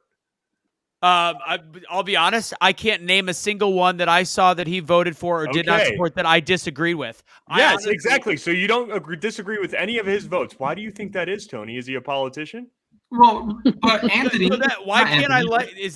Am I talking to Democrats right now? Why can I not like? You should. What was it about? What is it about the Supreme Court? What is it about the Supreme Court justices that lets you know they're doing their job correct? He is not a you Supreme disagree Court with some of their opinions because you are never going to agree. Kevin, you're actually wrong on this. When it comes to Supreme Court, they're supposed to sometimes take the other side. Now, a person in Congress should be representing its constituents. I live in Texas. I am a constituent of him, and I agree. You are not the only one.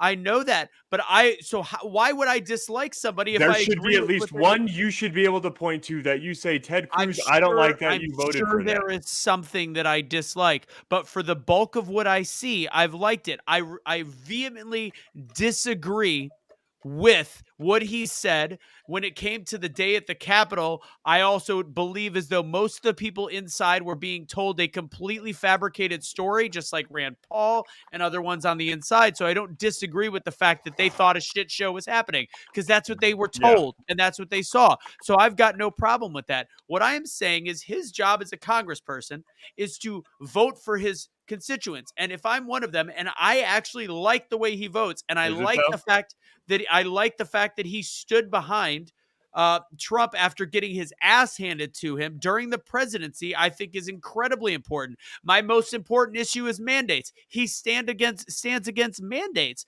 I don't understand why I'm not allowed to, for the most part, up until this point, like what Ted Cruz was doing in Texas. You guys want to know what the problem is? We can't respect other people to make a decision that they feel is the best for them. How is nobody being respectful? We're having a debate. You can't respect him. Russo said he supports majority of almost everything that he has done. He said all. He said he couldn't. He said he couldn't find one he disagreed with. Well, okay. I'm sure I can. I don't have it off the top of my head. I'd have to look at every bill. When I'm looking at things that he has done, I go, check, I like that. Check, I like that. Check, I like that. So I'm sure there's something. They vote on shit all the time. Right. The point that I'm getting to here is there's so much pressure to provide evidence, but he lives in the state that this guy represents. He sees it a lot more than Kevin, you and I see. I don't see a whole lot of him other than on cable news, right? So tyranny of majority is a good thing then. Huh? So tyranny of majority is a good thing then. What do you mean by that? I think you're overthinking. Because there are 100% things that the left is going to be, that people that lean left in Texas are going to be correct on, and he should be voting for. Because you know what? You're not 100% correct on anything. You're only 100% correct on everything if the politician knows, unless he votes for literally everything conservative, you're going to disagree. There are 100% constituents in your district. There are your constituents. He did not win that state by much. I'm not fully a Republican. So there's something, and I forgot about this. Back when Ron Paul was running, Cruz was one of, and my mom was actually a delegate. She was a delegate. But I'm talking, this is 2012. There's a lot of stuff in the past. I am saying I don't think he's as sleazy as they portrayed him, because I don't have I'm saying you are fully allowed to think he's sleazy. You are telling me that I'm not allowed to think that he has done it. No, we didn't. That's a lie. I didn't say that. I'm saying that you say that. I'm the one who said it. All I said was you extend grace. I never said you could not think or believe the way you want to. You cannot sit here and say we said that, because that never came out of my mouth. Only thing I said was you extend grace. That is it. She's right. But the thing is since 2016, there's a reason why, since specifically 2016, you agree on everything he does, because he's a fucking politician and he knows what he's doing. And he realized part of the reason he lost is because of people like Mo, you're a Texan, man. Yeah, I was about to ask, you're there, but just to clear it up, I didn't say that shit, bro. Honestly, I never said you couldn't think what you want. Yeah. I never. We never said that. Anthony, you can think whatever you want about Ted Cruz. Honestly, I go back and forth with him, because there's things that he says and does that I like, and there's things that he says and does that I don't like. I think the guy, personally, I think he likes to kind of self-humiliate himself. I mean, he slinked back from Cancun after escaping the blackouts here in Texas. He supported Trump after Trump insulted his father and his wife, and God knows what else. It kind of reminds me of like when he was the Zodiac killer. I don't know what it was. Oh yeah. No, that he had a part in Kennedy's death. That's what it was. His father was the Zodiac killer that was never caught. Yeah. Okay, well there you go. But I mean, when he was on Tucker, he looked like a complete clown, and he showed his ass as being the slimy politician that he is. It reminds me of when OJ proclaimed he was going to find the killer. You guys remember that? except Ted Cruz is doing it at the scene of a crime. At the crime. No, I agree. This was when he said that the other day. I was like, is there a longer clip? I don't know how could he? What did he do before? Like, how did this even happen? I don't understand. But again, no, we need to finish that. What?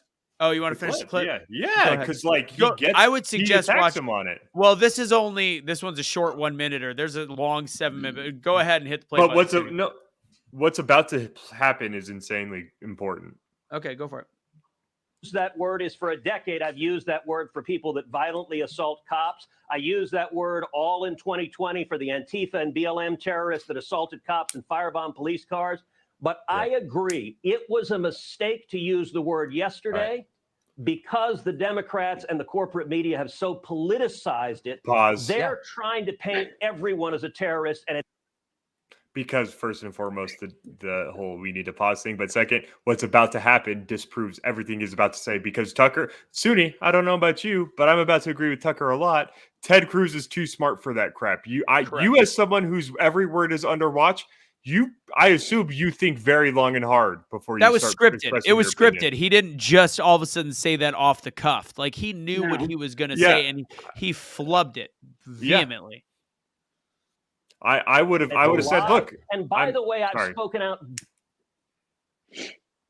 Kevin, if you've overtalked Soonie before, you might as well overtalk Ted Cruz. I apologize, Soonie. I didn't mean to. No, you're vocally against your exchange you just had. They want to paint us as Nazis. Yes, I know, it's scary. That is what they're trying to do. And Nazis. I'm the one leading the fight in the Senate against this garbage. And it's what I have been doing, and it's what I'll continue doing. Well, I appreciate your coming on tonight. Thank you. That's what you say right before you're like, I appreciate you coming on tonight, but get ready for this thumb up your bum the really biggest quick. Respect on that interview is Tucker Carlson for having somebody he's been very friendly with for a long time and saying, I'm gonna hold you to, I'm gonna make you accountable, and he did. I still don't understand. So I have to ask one other question. Go ahead. Sorry. I was just saying the point that Tucker was going to make that was not that we didn't see there was Ted Cruz. You are incredibly conscious of the words you say. And Soonie, I'm going to bring it back to people like you and I who do this a lot. You know, I'm on 10 hours a week. You're on even more than that, I'm assuming. You think very consciously before you express your opinion because, like you said earlier, Soonie, we have to be very conscious of our opinion. And if we can't defend it, we don't say it. He knew what he was saying. He was appealing. He realized you got to win votes on both sides.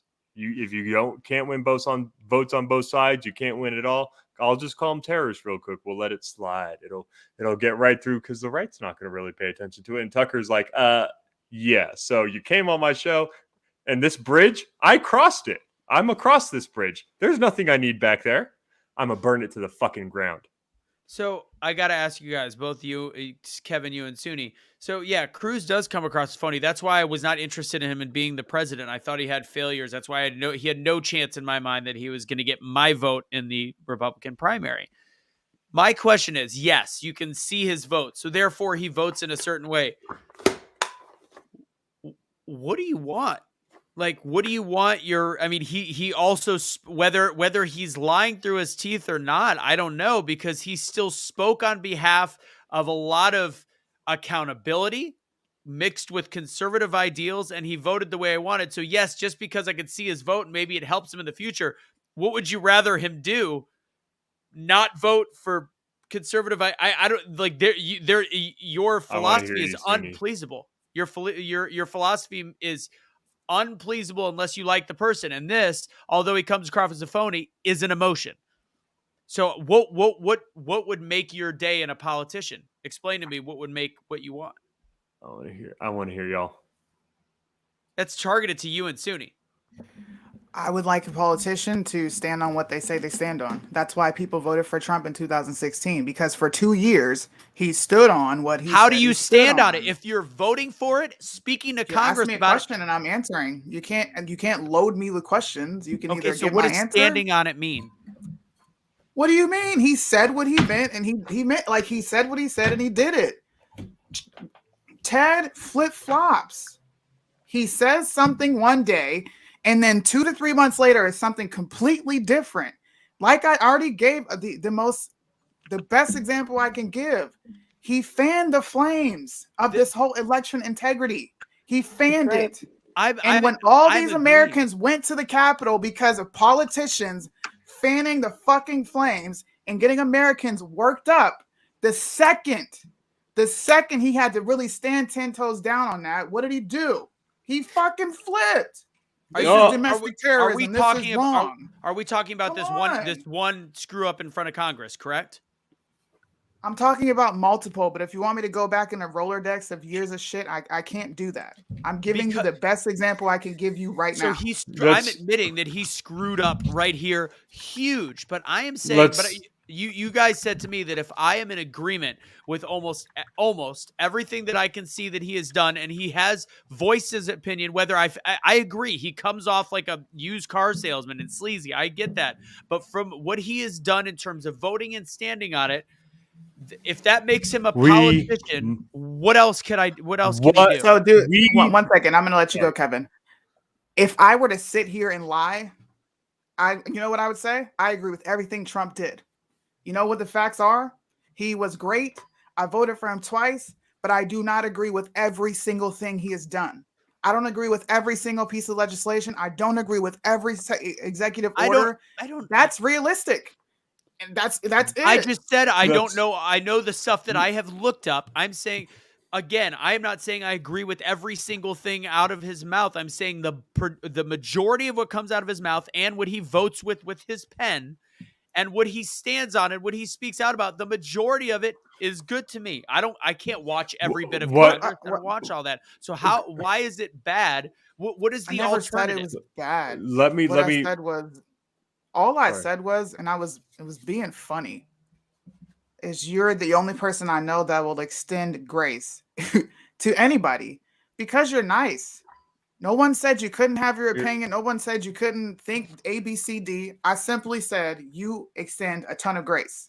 If I can't say that, it's an opinion about you, then nobody should talk. So what is I get that. Here, let me lay it out. What is the alternative? Let me lay it out like this. What is the biggest problem with politics right now? We have succumbed to the reality that people who want power are going to seek power and are going to attain positions of power. We as Americans have created an environment where good, honest people filled with integrity are not going for politics. They are not going for political positions. They are not taking it over. What do we need as a nation to be successful? We need these offices to be filled by good, honest people who are not going to be politicians. Ted Cruz has just proven himself to be unmistakably, undeniably evidentiary. Like, there is an objective reality. He is a politician. He is slimy. He is one of the people, whether you agree with his voting record or not, because a good person should also be voting in the same way he is, but he is not a good person. He is a slimy politician. He must be gotten rid of. It is his people and his ilk that are ruining this nation. Right? If you are going to accept the fact that politicians are corrupt, power corrupts, absolute power corrupts absolutely. He is in between the two right now. He's being corrupted by politics because power. let me say my last statement, because what that sounds like is unicorns and rainbows. So we have to be honest. We would love to replace we would love to replace longtime politicians, the swamp or whatever you want to call all this stuff. We would love to replace them with young blood that want to get involved. Yeah. However, at the same time, that is an impossibility. So you have to realize how is it an impossibility? It's not an impossibility. It is a possibility, but is a slim one. It is a very slim possibility. So long as the mindset continues to be, it is an impossibility. You know, Kevin, the most pragmatic way to look at this. Pragmatism sucks. The most pragmatic way to look at this is to realize that there are some sleazy politicians that actually have done their job, that actually know how politics works. And again, I wish we could start from scratch. Doesn't mean they're not contributing to the fall of the system. But if they are voting in the way that their people want, for the most part, if they're being true to their constituents, they're voting the way you want. His constituents, they're not. Do you think that having 50+1 of the vote means that if he's voting in line with 50+1 of that vote, he is voting the way his constituents want? But what if there's a lot of black and white issues on the Senate floor right now? But not every issue is black and white. But he's going to still vote as if it is. So because he's a politician, because he knows he needs your vote. He's voted against Republicans. Very, very, very, very insanely rarely. Insanely Exactly, almost never. because the Democratic policies are absolutely fucking absurd right now. Yeah, are they all? Pretty much all of them. Yeah, and I promise you he's not voting in line with the ones that aren't. Because at the end of the day, pragmatism does not account for principle. Pragmatism allows for the ignorance of principle. Pragmatism allows for you to be able to say, look, I just want to continue to win re-election. But at the end of the day, it is people like Ted Cruz, when someone proves themselves unapologetically to be one of the power-hungry politicians, that is more excuse, that is more requirement and moral duty to rid. I don't care if he votes the way I want him to every time. It is my moral duty to remove people like him from power, because people like him do not deserve power. It is my moral obligation. If I want to call myself a good person, I have to acknowledge the reasons why good is failing right now. And one of the reasons good is failing. Go ahead. Yeah, I was going to say one of the reasons good is failing is because good people such as yourself are taking the pragmatic approach and saying, look, I get it. He is one of the politicians. He just proved it.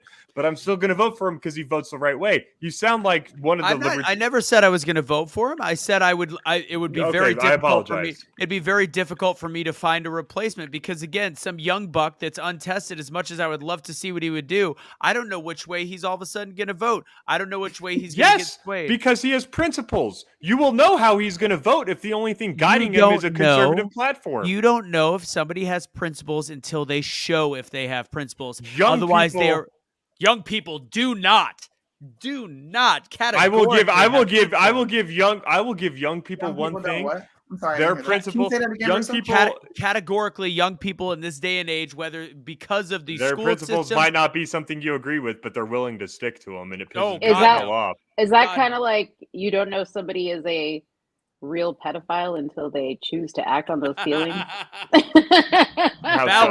Valid. And how is that valid? We are agreeing. No, I'm saying we are agreeing to disagree, and that's the whole thing. We're actually trying to. Yes, if someone proves himself to be a pedophile, even though the pedophile votes the way you want him to vote, should you continue to vote for him? Like, no. I don't understand why people want to be in an echo chamber where everybody on the screen agrees.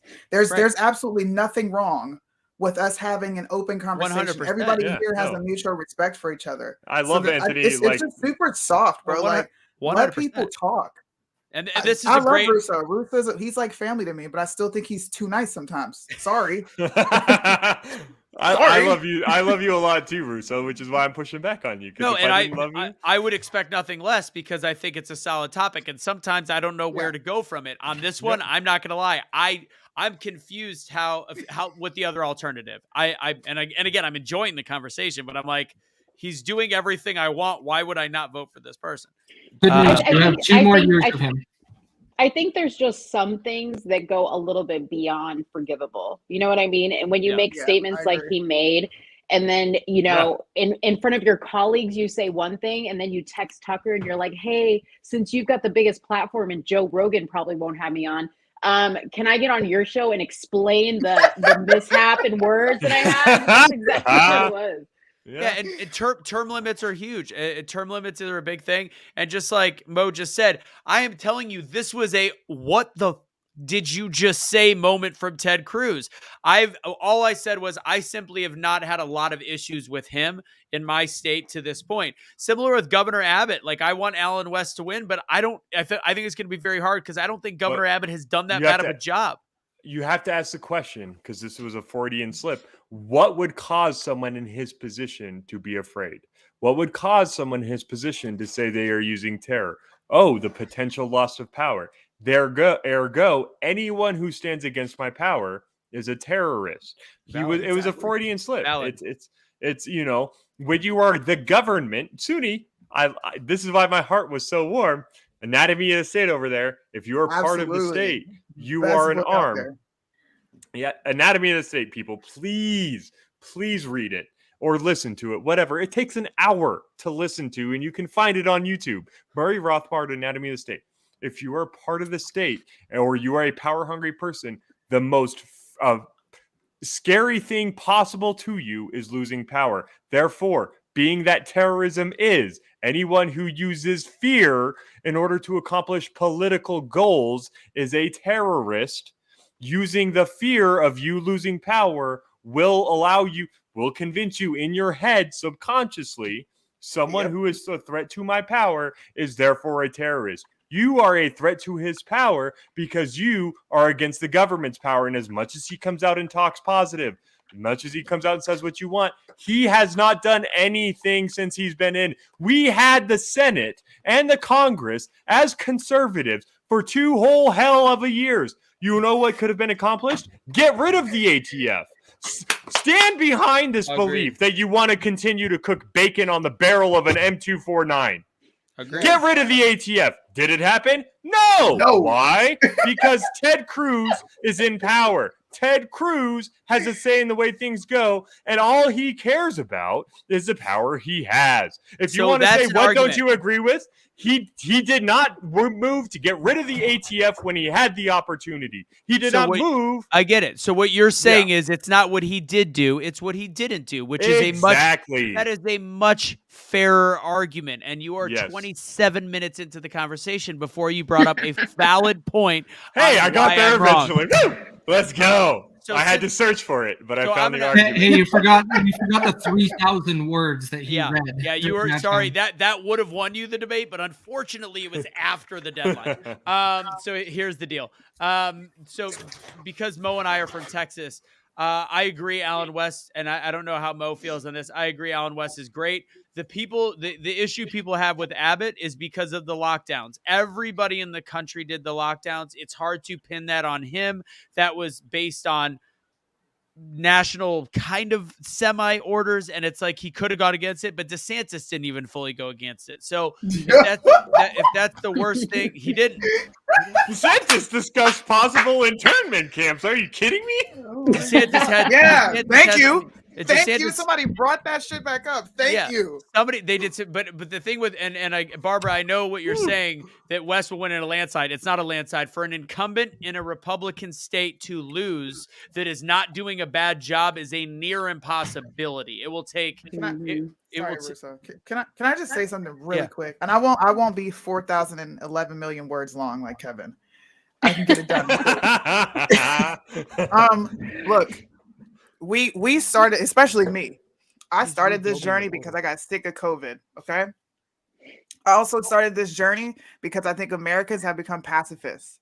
The second a politician says a little bit of things you like, then you're on board for them gung ho. But you know what? And the reason why Americans are like that is because they've been brainwashed into thinking that this is a democracy, which it's not. It's a constitutional republic, which means what? You take your ass to Washington or wherever the fuck I want you to go because I vote you in there.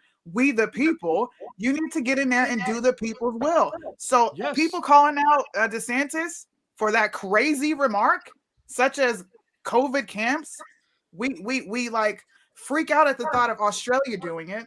We freak out at the thought of any other country doing it. But you have a governor right here in America who even thought about doing it. I don't care if he didn't know A, B, C, D, E, F, G about COVID. You should never be talking about putting people on camps just because they have a fucking virus. Agreed. I cannot agree more. And Abbott, I'm confused about this one. So Abbott said no to the mandates and put him in.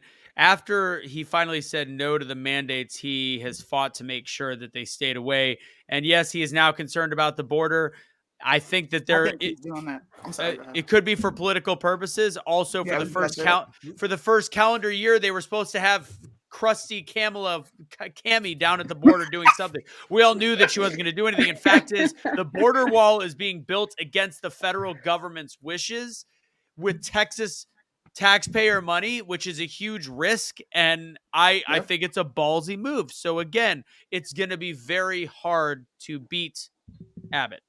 Mo, you're local. I think that's right. That's logical. Yeah. Plus, he has Trump's backing, so you know, like you got to have Trump's. Unfortunately, that's just how it is. You know, I don't know. Maybe Trump would back the black dude. I don't know. I support him Trump bigly. Doesn't back the black dude, because, you know, and the black dude back Trump. I'm gonna say Trump's racist. Well, Governor Abbott always stands at attention for me. Trump, no, he doesn't.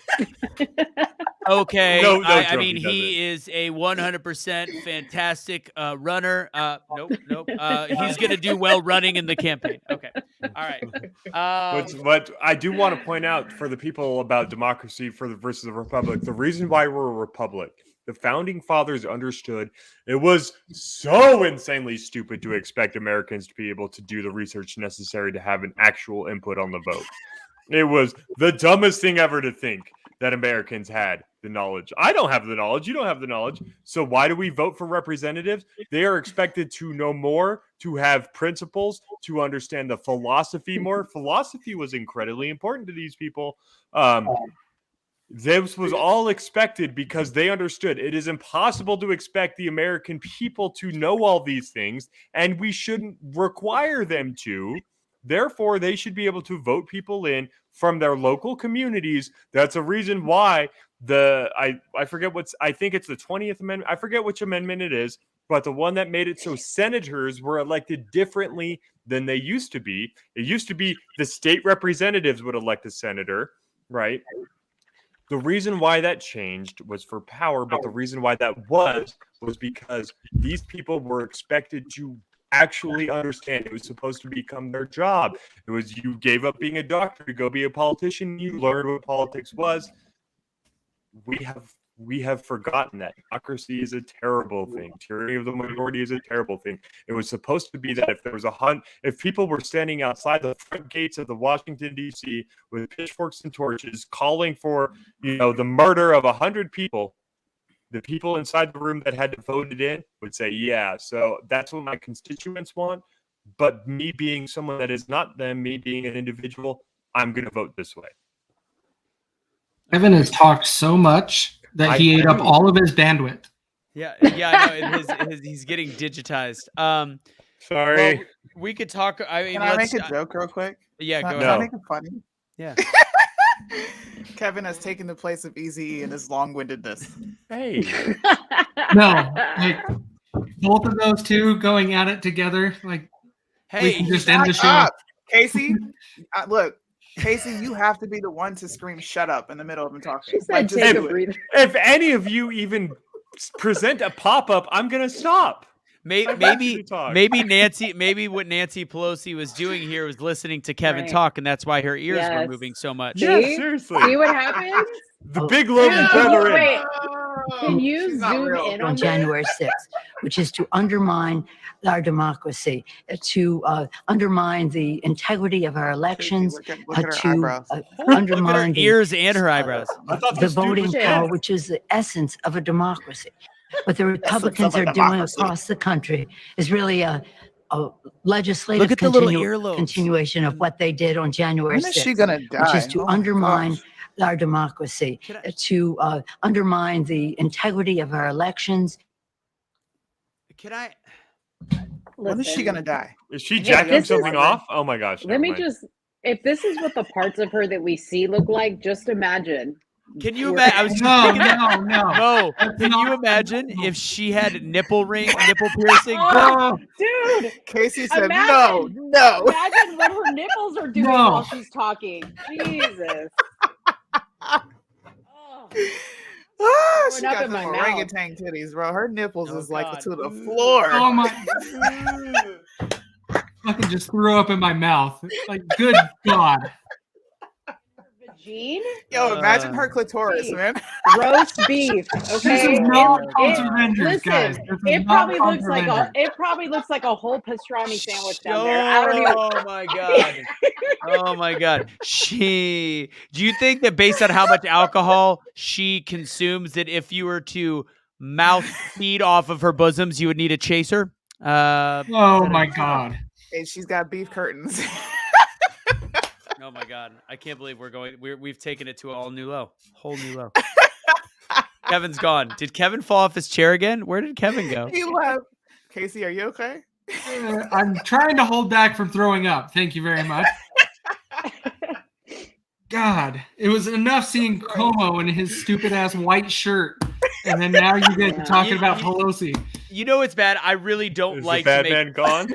I don't like to comment What? on.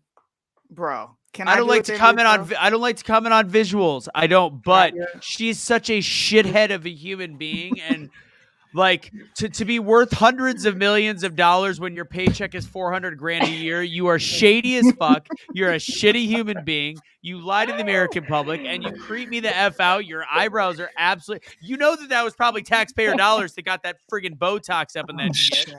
Yeah, there's a few people that I Use allow some to of that be- money.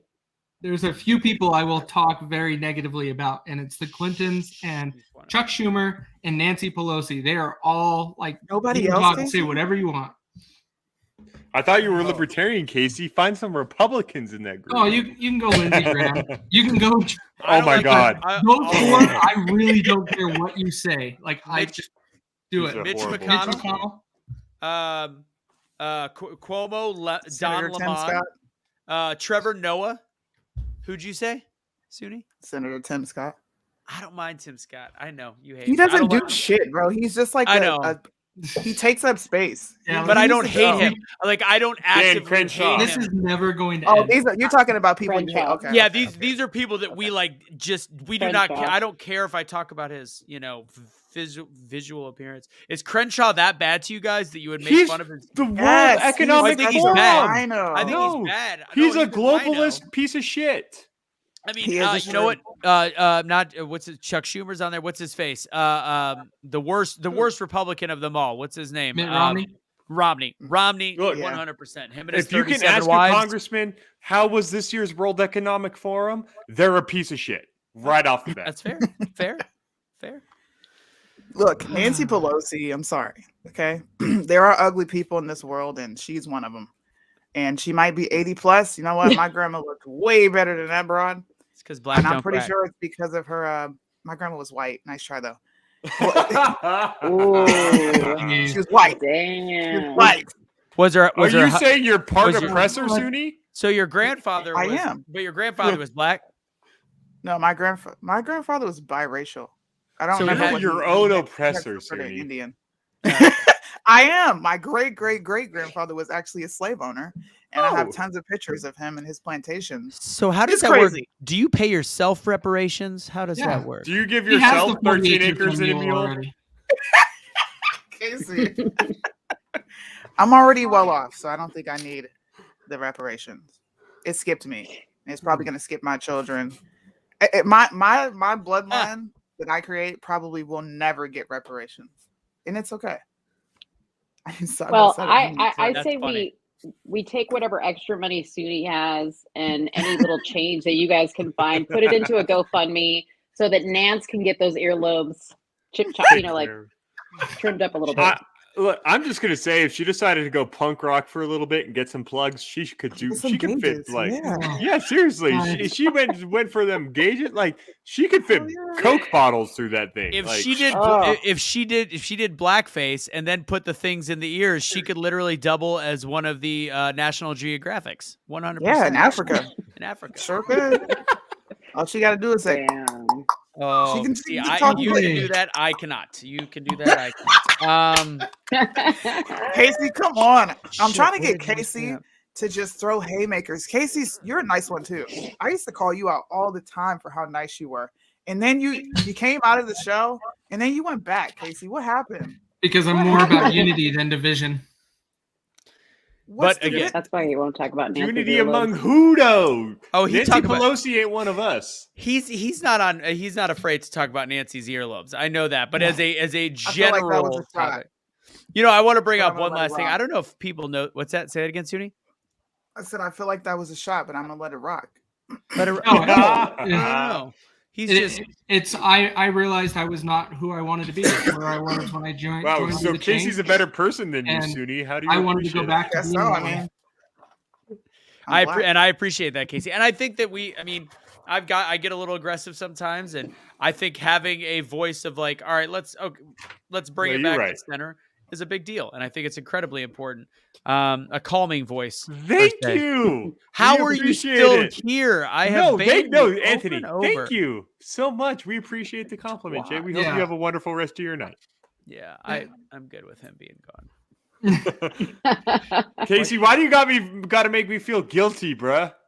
Well, he's being nice right now. No, but like you over here, like I was not the person. I made it a New Year's resolution to block him from commenting. I don't know how it stayed up there.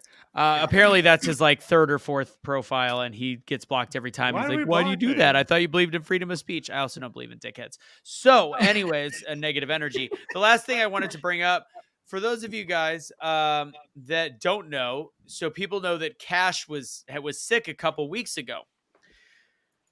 I don't know how we talked, we chatted.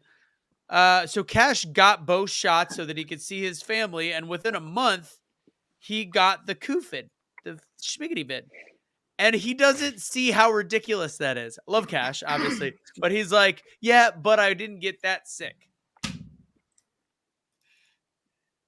Sooney's out. I was like, I don't understand how. I mean, he's like, well, some of the other dudes, and he goes, it went through the whole prison, which also makes me want to go, if everybody in there is trapped, how did it even get in there in the first place? And they're vaccinated. Missiles. Most are. He did say the unV'd people had it much worse than the V'd people, which is totally fair. But like the fact that he's not screaming at the top of his lungs about, I waited all this time to get the jab, and now I got the jab, and then I got coof. I think he's just done and he wants out. I think he's done too. 100%. 100% done. 100% done. That's the vibe I get with him. Is him just like he's just like, oh yeah, F it. Is someone gonna open this door sometime soon? Yeah, no shit. And again, there is, for those of you asking, there is no news. So no news whatsoever. But yeah, I found that interesting. For people that didn't know, he got the vid right after he got both of his shots. Things that make you go, and everybody in the jail the same. It was like 50-50 that got it, and he got it so that he could see his kids, which they don't allow him to see anyways. So there's that. What's the even more rage quit? What's the even more obvious, blatant example? Hint, hint. Competition, sports. Oh yeah. The NHL, which has one unV'd player, canceling, like postponing their season. NBA consistently postponing their season. Like, I got booted off these subreddits for pointing out the fact that we probably shouldn't be having policy the way it is. And then next thing you know, oh, cool, NBA games are being postponed because of the V. It's like, I thought that the coup. Here's a better one. Because this is a bonus topic, and we're literally wrapping up immediately because this is longer than I thought. The NCAA has decided today that they are considering people that have had the vid that have natural immunity are now considered the same as the V'd population. Who'd have thunk? But that's just their athletes, not the people that come to see their games. Just the athletes. Yeah, and not even the college students. Like the college students should be freaking out right now too. No, let's put it this way: I go to college. The CSU basketball team was one of the last 3 remaining undefeated teams in the country. There were no tests or V-proof required for any of that, but to go to class, you have to have a booster. It comes down to money. Unreal. Money. Like that's what it really comes down to. They're willing to make these sacrifices for the athletes because of the amount of money coming into their stadiums and the lack of any kind of spread. When you got the big house in Michigan filled with 110,000 people and you're not getting super spreader events, you really start to lose your point of argument. And rumor has it, by the way, that the Super Bowl may be moving to Dallas, Texas. Yeah, because of Gavin Newsom's stupid freaking policies. Yep. Yeah, then it I'm sure it will. California is not going to change it. No way. We'll see. We will see. Can you sing the Pink Floyd one? What's jeez. Nice voice. Money. Oh, there you go. Got it. Plaster, I do not see your Facebook message. I don't know where it would be. I don't know unless it's in the Facebook, and so it's be the change group. Anyways, all right, let's wrap it up. Final words from everybody. Go ahead, Kevin. Yeah, thank you so much for letting me on it again. This last weekend was amazing because of the motivation behind it, the community building behind it, and the absolute positivity behind it. I continue these kinds of discussions that we're having here on the Liberty Revolt every single morning from 7 to 9 a.m. We usually stream the second hour because we'd like you to go to 1360khnc.com to listen to the show there. We bring on wonderful guests. This morning we had a veteran on who all he was talking about were veteran issues in the area, bringing awareness to the cause. We're all about, we do make fun of stuff going on the national side, but at the end of the day, behind all my rants is a layer of positivity and optimism. This last weekend just reinforced it. We are here because we are stronger together as individuals. We as individuals have a responsibility to be the best that we can. And at the end of the day, if you are interested in a positive note with a libertarian spin, you're probably not going to be. But the Liberty Revolt is out there, 1360khnc.com. And we'd love to have you guys over there. Word. Let's see. Just so you know, Rachel, it shows that we are unfriended on Facebook. And there's no messages in our history, which is super weird because you and I have talked about other stuff before. So, yeah, interesting. Just as a heads up. Anyways, all right, Mo, go for it. All right, you guys, Mo, Let's Talk Darling, follow me. My website is Let's Talk Darling. You know where to find me. Hopefully I'll be on here every Tuesday with the guys. I'm having a good time, so I'm pretty sure they're going to keep inviting me back. You are officially invited back. Unofficially. All right. Excellent. And then again, as she just said, Let's Talk Darling on YouTube and on Instagram. Casey, go for it, Big Cat. Just a little skip from earlier. Just 2022 is here, guys. There's gonna be a lot more that we're gonna have people running, whether it's for Congress or local. We're gonna have some shows. I'm gonna be lining them up. I'm just getting some stuff documented so I can have a decent show. And so you'll see some of that coming up. So keep an eye out for that. But be engaged. Know who's running, and just make sure you know about them before you vote for them. So Rachel's message, by the way, nephew has a mask mandate at school. What's the primary complication of wearing a mask? Sinus infections. The abscess behind his eye today turned out to be a sinus infection, having a 2-hour surgery.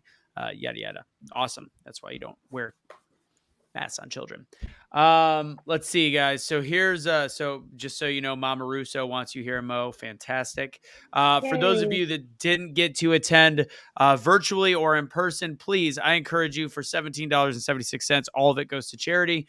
It literally, I am Tony Robbins, Dean Graziosi, I'm a junkie of this kind of shit. And it was, not just because it was my event, it was worth, it would be worth everything in gold. Each speaker was worth something different. Bedros to Kent Clothier, Clothier, to Martha Krejci was absolutely phenomenal. I'm just going to encourage you guys, please check that out. It's in the chat box. And the other thing is, Casey and I were talking earlier because I was listening to, I believe, the end of the Dr. Malone podcast.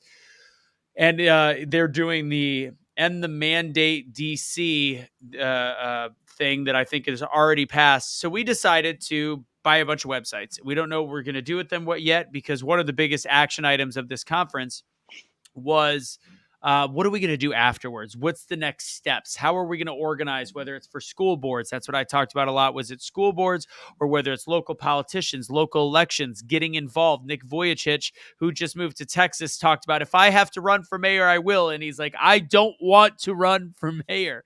It was brilliant. But we actually have to really get involved. So we ended up getting endthemandateusa.com, stopthemandateusa.com, and another one. We're going to figure out what to do with those, whether it's just an organizational method for us to get signatures, or to get people that are going to, maybe a way to organize rallies in certain areas, or a way to list who the politicians or businesses that are against mandates are that might be hiring. We will find out what we're going to do with that, as well as we continue to build this platform. More to come with Barb, Dave, and I. I'll let you have an update as soon as we can, but I think big things are coming. And for those of you wondering what happened to Soonie, she quit. She said we are terrible human beings, and she called me a big fat Ted Cruz and to go fuck myself. I'm just kidding. She had to run. I'm sure she's doing an Instagram thing. But anyways, guys, God bless. Good night. Be the change you wish to see in the world. Be awake, not woke. And hopefully catch you tomorrow night when I have a fired nurse on to tell her story. Deuces.